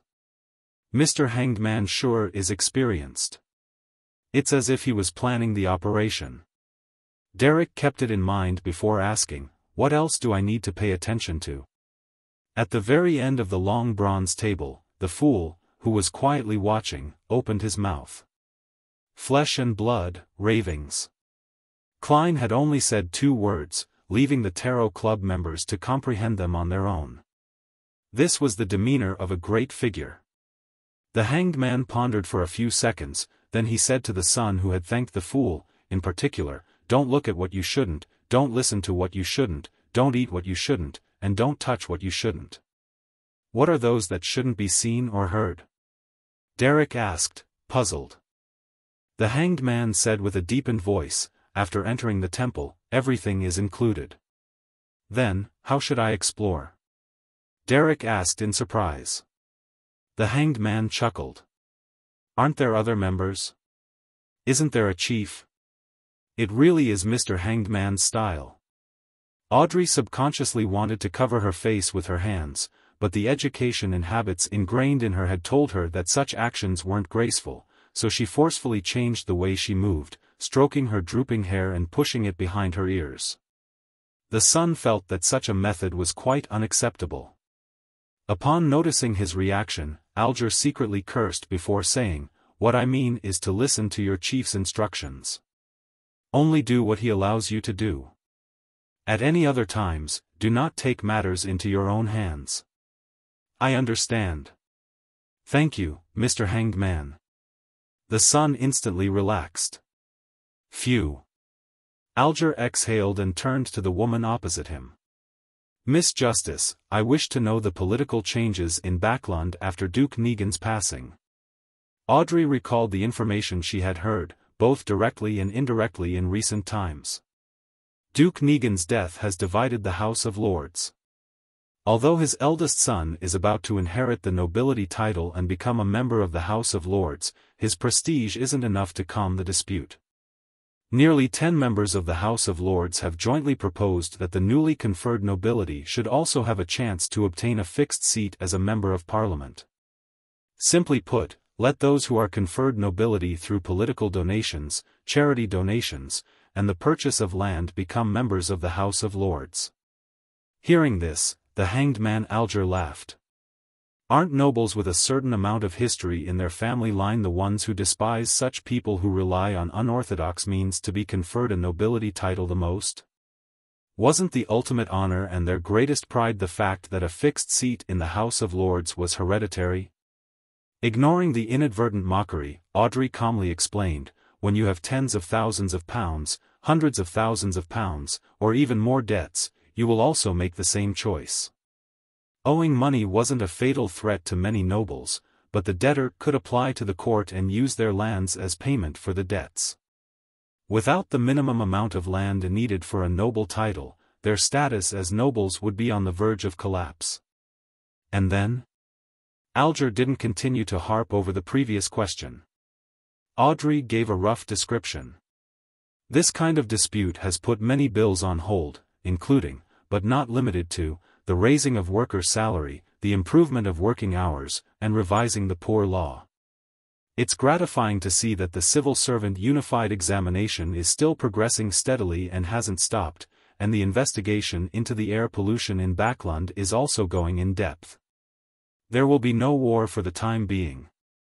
The Hanged Man whispered, and he went on to talk to the other members. Worried that staying too long in the bathroom would arouse suspicion, Klein announced the end of the tarot gathering after they were done. After returning to her room, Audrey didn't rush to get up. She first quietly sorted out the things she needed to do after this. Looking at the mirror in front of her, she played with the accessories on her earlobes. With a slight smile, she silently muttered to herself, "There will be a psychology lesson tomorrow afternoon. I can tell Miss Escalante that I've met someone in a Beyonder circle who's looking to buy the human skin shadow characteristic and has promised an abnormally generous price for it. I wonder if the psychology alchemists will be interested in it or not. Also, I mustn't forget Roselle's diary and the wind-blessed formula. Yes, I have to find the psychiatrist ingredients as quickly as possible. Audrey, you can't be lazy. Susie is already a sequence 8, so you can't let her overtake you." After pacing back and forth in the room, Furs finally made up her mind and pulled out her chair. She grabbed a piece of paper and a pen and, after mulling over it for nearly a minute, began to write to Dorian Gray. She described how she learned of someone who requested the characteristic of a human skin shadow and the wind-blessed potion formula, as well as her curiosity over the Roselle notebook. The capital of the Rorstad archipelago, the city of generosity. Alger Wilson walked out of the hotel and headed for a secret underground market. His target was the hair of a deep-sea naga. He had no intention of missing a human skin shadow if someone had it. "I'm short on money."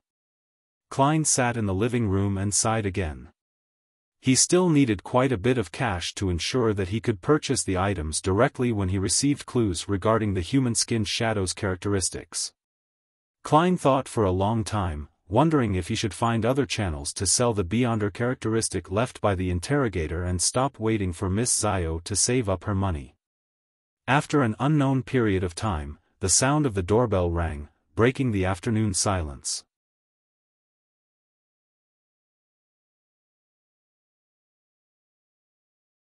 Chapter 443, a one-man performance. The visitor was a man in a dark green postman uniform. He smiled at Klein in a fawning manner. "Are you Mr. Sherlock Moriarty?" he asked. "Yes." Klein could vaguely guess the purpose of the other person's visit. The visitor raised his right hand and handed over a palm-sized item that was wrapped in layers of black gauze. "Please sign and accept your package." Klein deliberately revealed his doubts. "Shouldn't you give me a slip and let me go to the corresponding post office for collection?" The Lone Kingdom's postal system was a perfect replica of the INTA system, and even the flaws were copied quite significantly. Anything that couldn't be stuffed directly into the mailbox, no matter what it was, would only be given a collection slip by the postman, making the recipient go through the hassle of collecting it himself. Because it's rather precious, so I have to personally deliver it to you," the postman said after a momentary shock. "It seems you're not professional enough to be a real postman." Without further questions, Klein accepted the package, pen, and slip before signing them. He closed the door and returned to the living room. He didn't rush to open the package, but he took out a gold coin and threw it into the air. "Pa!" Klein caught the gold coin and looked down to see if it was heads or tails. A number faced up, indicating a negative response. "There's no latent danger." Klein nodded slightly and put away the gold coin. He touched the paper figurine in his pocket and carefully opened the package. After one layer after another of black gauze was removed, the objects inside clearly presented themselves to him. They were a pale gold-colored, elegantly patterned pocket watch, a handkerchief stained with dark red blood, 7 or 8 brown short curly hair tied together, and a stack of notes. Talem's belongings, his hair, his blood, and his daily records, are all present. Prince Edisac sure is a very efficient man. It's not even nighttime. Klein looked at the items on the coffee table and suddenly felt that there were many people staring at him at that very moment. An ancient angel family with a heritage of more than 2,000 years would definitely have an unimaginable background. Being involved with the royal family's internal strife makes it possible for me to be pulverized at any moment and anywhere. Maybe I'm already being monitored now. I have to appear mediocre and useless enough to ensure my safety. Klein had already decided what to do, so he took his time checking the pocket watch, handkerchief, and hair. During this process, his spiritual intuition didn't give him any warnings, nor did it prevent him from attempting divination. After having a better grasp on the situation, Klein took out the letter, picked up a pen, and wrote his divination sentence, "The true cause of Talem Dumont's death." He acted big-hearted and poised, as though he didn't feel that he was being monitored at that very moment. Picking up the curly hair and handkerchief, Klein chanted the divination sentence while leaning back against the back of the sofa. His eyes turned deep as he entered cogitation.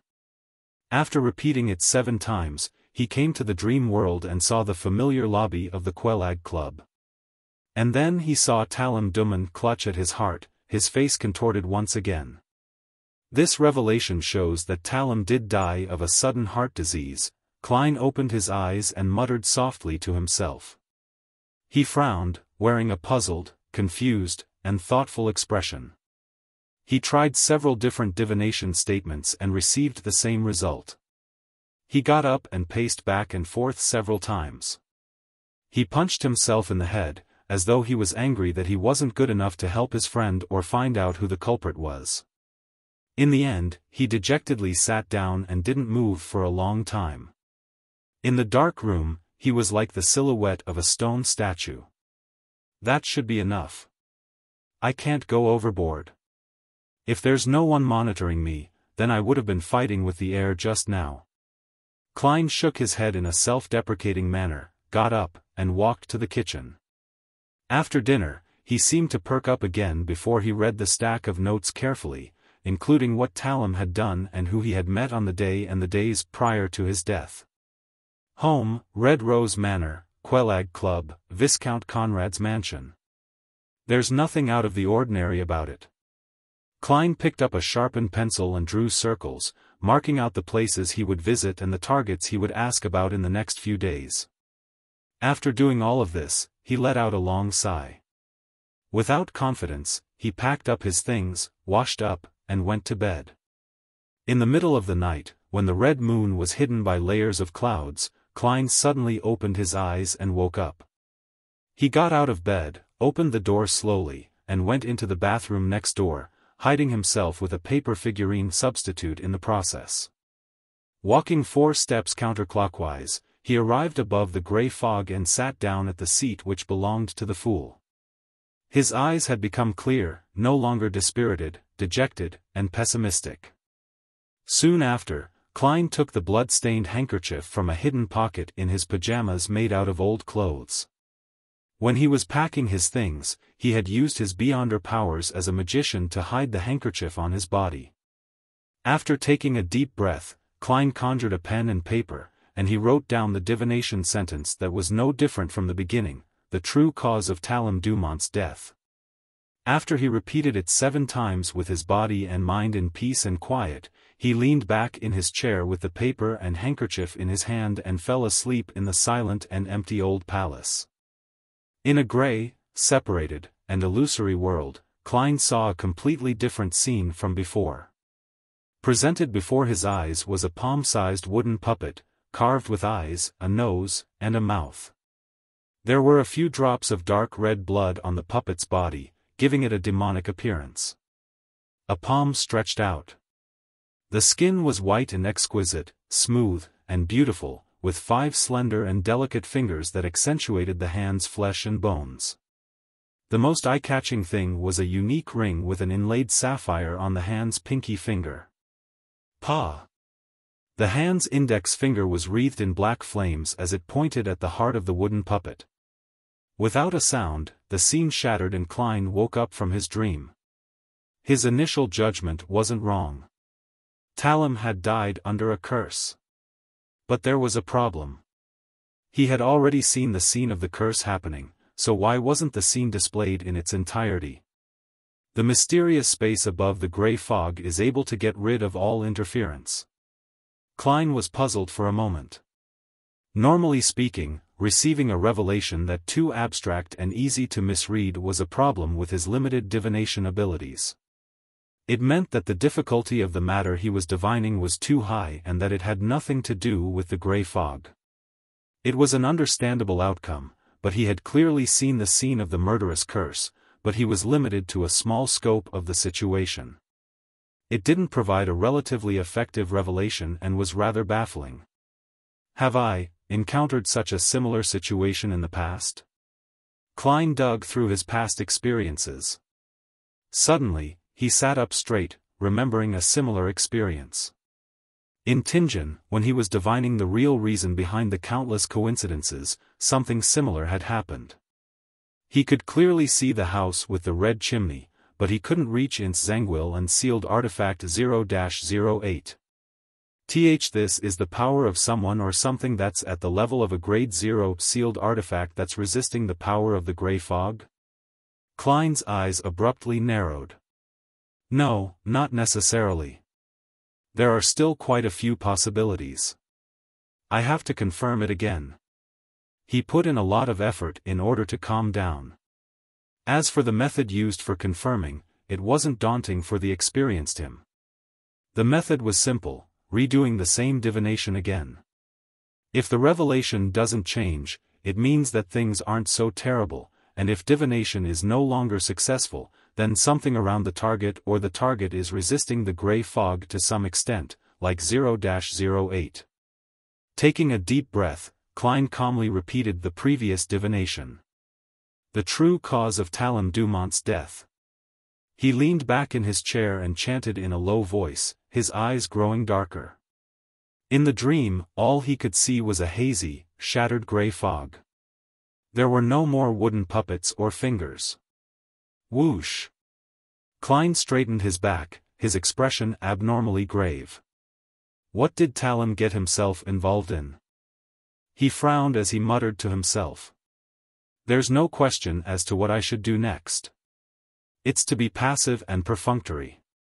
I'll first lie to Prince Edisac before telling him that I'm incapable of figuring out the truth. Phew, this world is really scary.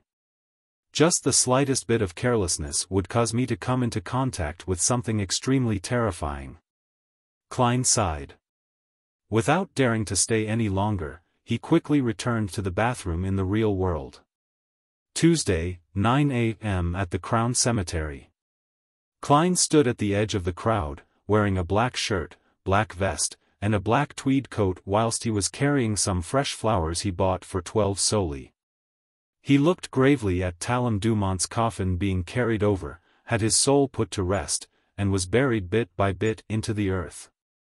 During this process, Talem's mother's eyes were red and swollen. She wanted to speak a few times, but she couldn't find her voice. His father's hair was grey, and his expression was haggard. He just stood there, trembling slightly. When the scene reflected in his eyes, Klein tilted his head back and closed his eyes. He waited until the mourners had left before he walked over, bent over, and placed the white flowers on top of the others. "I'm sorry," he silently said inwardly. Standing up, he stepped aside and was about to leave when Klein noticed reporter Mike and Surgeon Aaron, closing in. "What a pity. I never thought that Talem would actually. Sigh. Mike's expression was pained as he couldn't finish his sentence. Aaron, who was always cold, took off his glasses and wiped the corners of his eyes. He sighed and said, "He's a warm-hearted guy. He shouldn't have ended up like this." "Yes, he could have gotten rid of his grandfather's bad reputation," Klein echoed.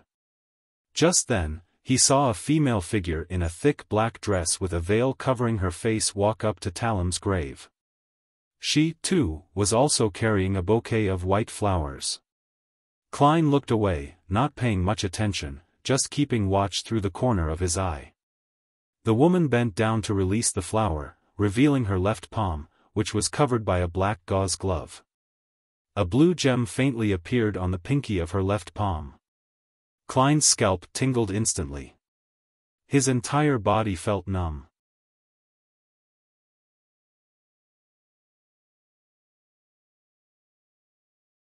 Chapter 444, Confession. A similar feeling that wasn't unfamiliar. The experienced Klein immediately used his clown powers to control his facial expression and the slight trembling of his body. Without rushing, he gently retracted his gaze, making the casual glance from before appear normal. Sigh, Talem was so young. He wasn't even married and has no children. Klein sighed as he went with the flow.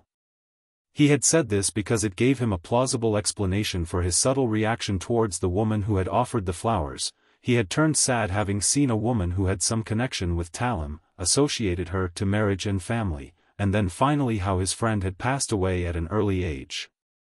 Yeah, actually, at his age, he should have been married 4 or 5 years ago.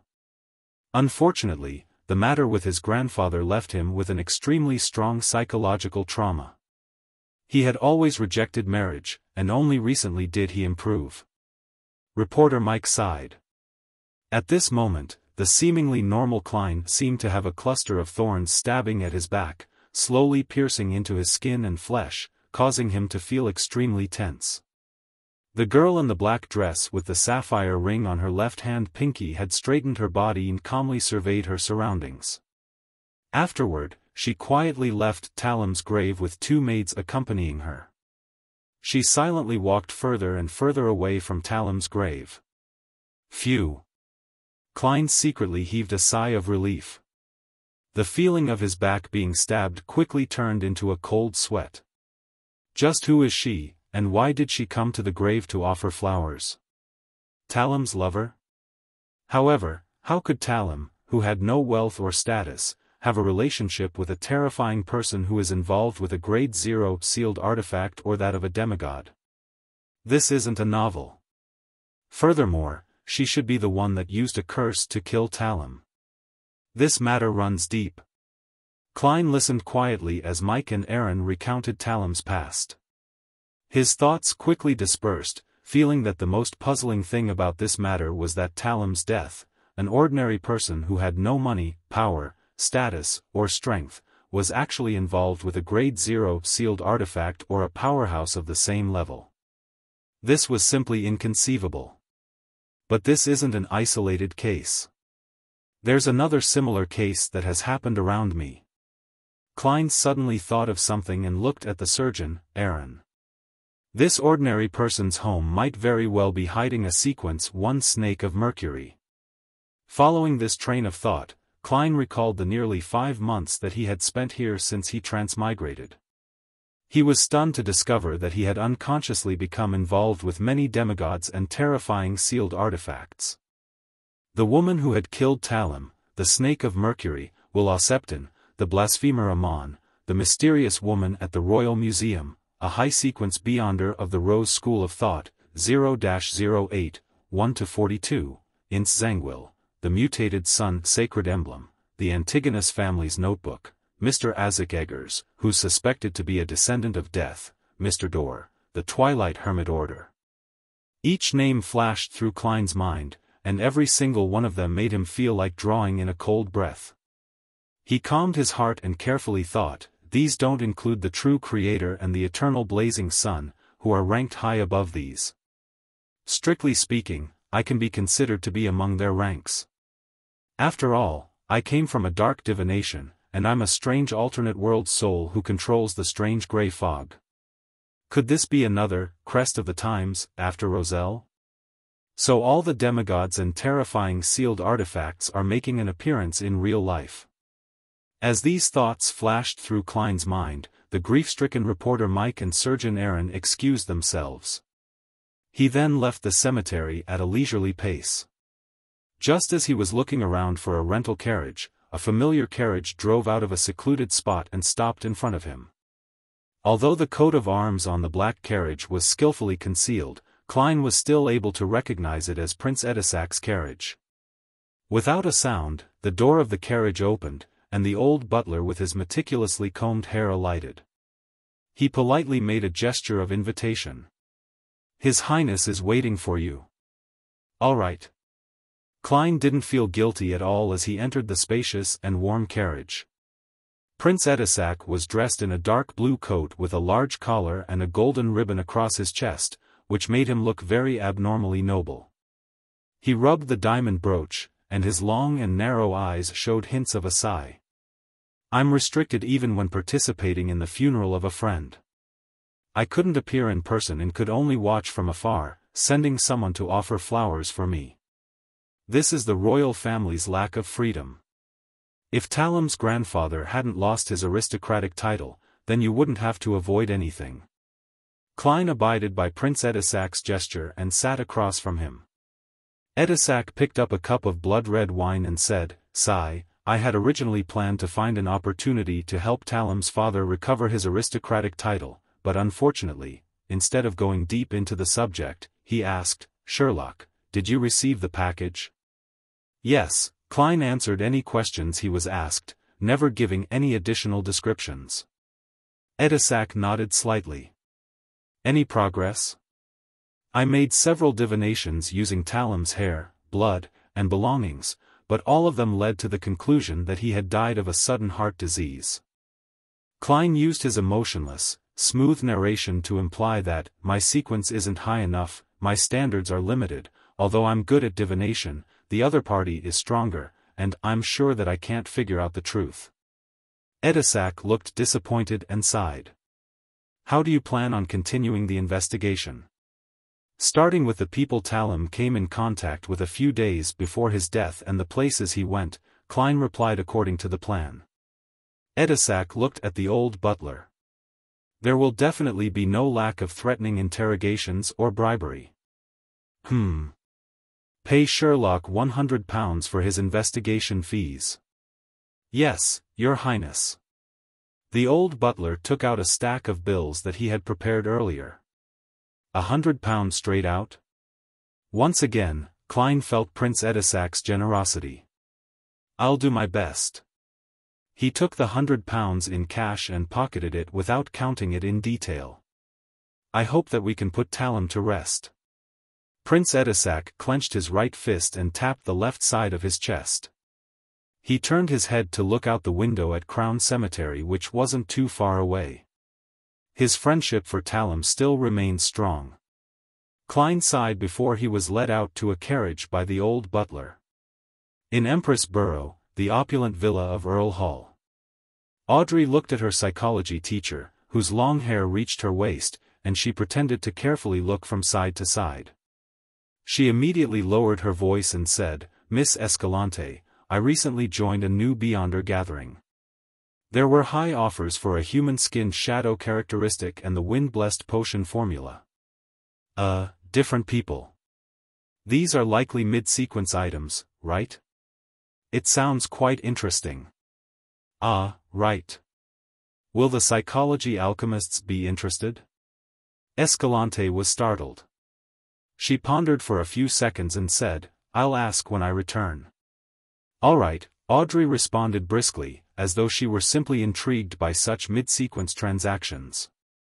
Escalante retracted her attention and said in a serious tone, "Miss Audrey, although you are already a Sequence 8 Beyonder, you have yet to receive formal education in mysticism. You still don't understand enough about the techniques and applications of a spectator and telepathist, as well as the foundation theories. Starting today, I'll guide you to become a true Beyonder." "That's what I wish," Audrey said sincerely. The huge golden retriever, Susie, who was sitting by her feet, wagged its tail happily, as if happy for her mistress. Having made up his mind not to work, Klein took the carriage back to 15 Minsk Street. He opened the door and was just about to take off his hat when he froze. His spiritual intuition told him that a stranger had entered the living room. Someone had entered his room. This. He barely hit his tracks. Is it considered a warning? Having a warning is better than not having one. Klein stood in the hall for a long time in silence. Immediately, he turned around and went to the steam cathedral in a rental carriage. The cathedral towered over the chimneys and clock tower, the former representing the power of steam, while the latter represented the beauty of machinery through the hanging of its intricate clocks. It was neither the weekend nor noon or the evening, so there were only a few devotees in the hall quietly praying. Klein sat down in the aisle, leaned his cane, took off his hat, and pretended to pray for 10 minutes in front of the sacred emblem. Then, he picked up his things and walked along the aisle to the altar. He said to the bishop standing to the side, "I wish to make a confession." "Good, God is watching you." The bishop, who had a kind face and hoary hair at his temples, walked to the confessional by his side. Klein followed closely behind and closed the door. He sat down on a chair and said to the bishop through the wooden board, "I confess that I didn't adhere to my principles when facing danger, and I chose to retreat." "What were you thinking at the time?" the bishop gently asked. Klein immediately described in detail about Talam's death, his suspicions, the reminder from the machinery hive mind, Prince Edisac's entrustment, and, after how he failed to obtain any answers from his divination, he expressed his heartfelt cowardice in the face of the royal family's strife. The reason he didn't go straight to Carlson was that he was afraid that not only was he being watched, but Prince Edisac's men were also watching him from the shadows. Once he made his intentions clear, he couldn't be sure if he would encounter another calamity. The Steam Cathedral was the headquarters of the Church of the God of Steam and Machinery, and it was one of the 3 great holy temples. No one could spy on whatever happened inside. What Klein intended to do was to use the Church of the God of Steam to convey his true thoughts and avoid getting caught up in a deeper conflict. Simply put, it was to comply with what his heart wanted. The bishop listened quietly and answered without changing his tone, "Your choice derives from human instinct, God will not blame you. Go back, God will protect you." "That's good." Klein understood the hint and quietly left the Steam Cathedral. Standing on the street outside, looking at the misty sky, he sighed silently. "I need to advance as soon as possible." You're tuning into the Xiaofan's Wuxia Tales YouTube channel. Don't forget to subscribe and join us on this journey to catch the most captivating stories.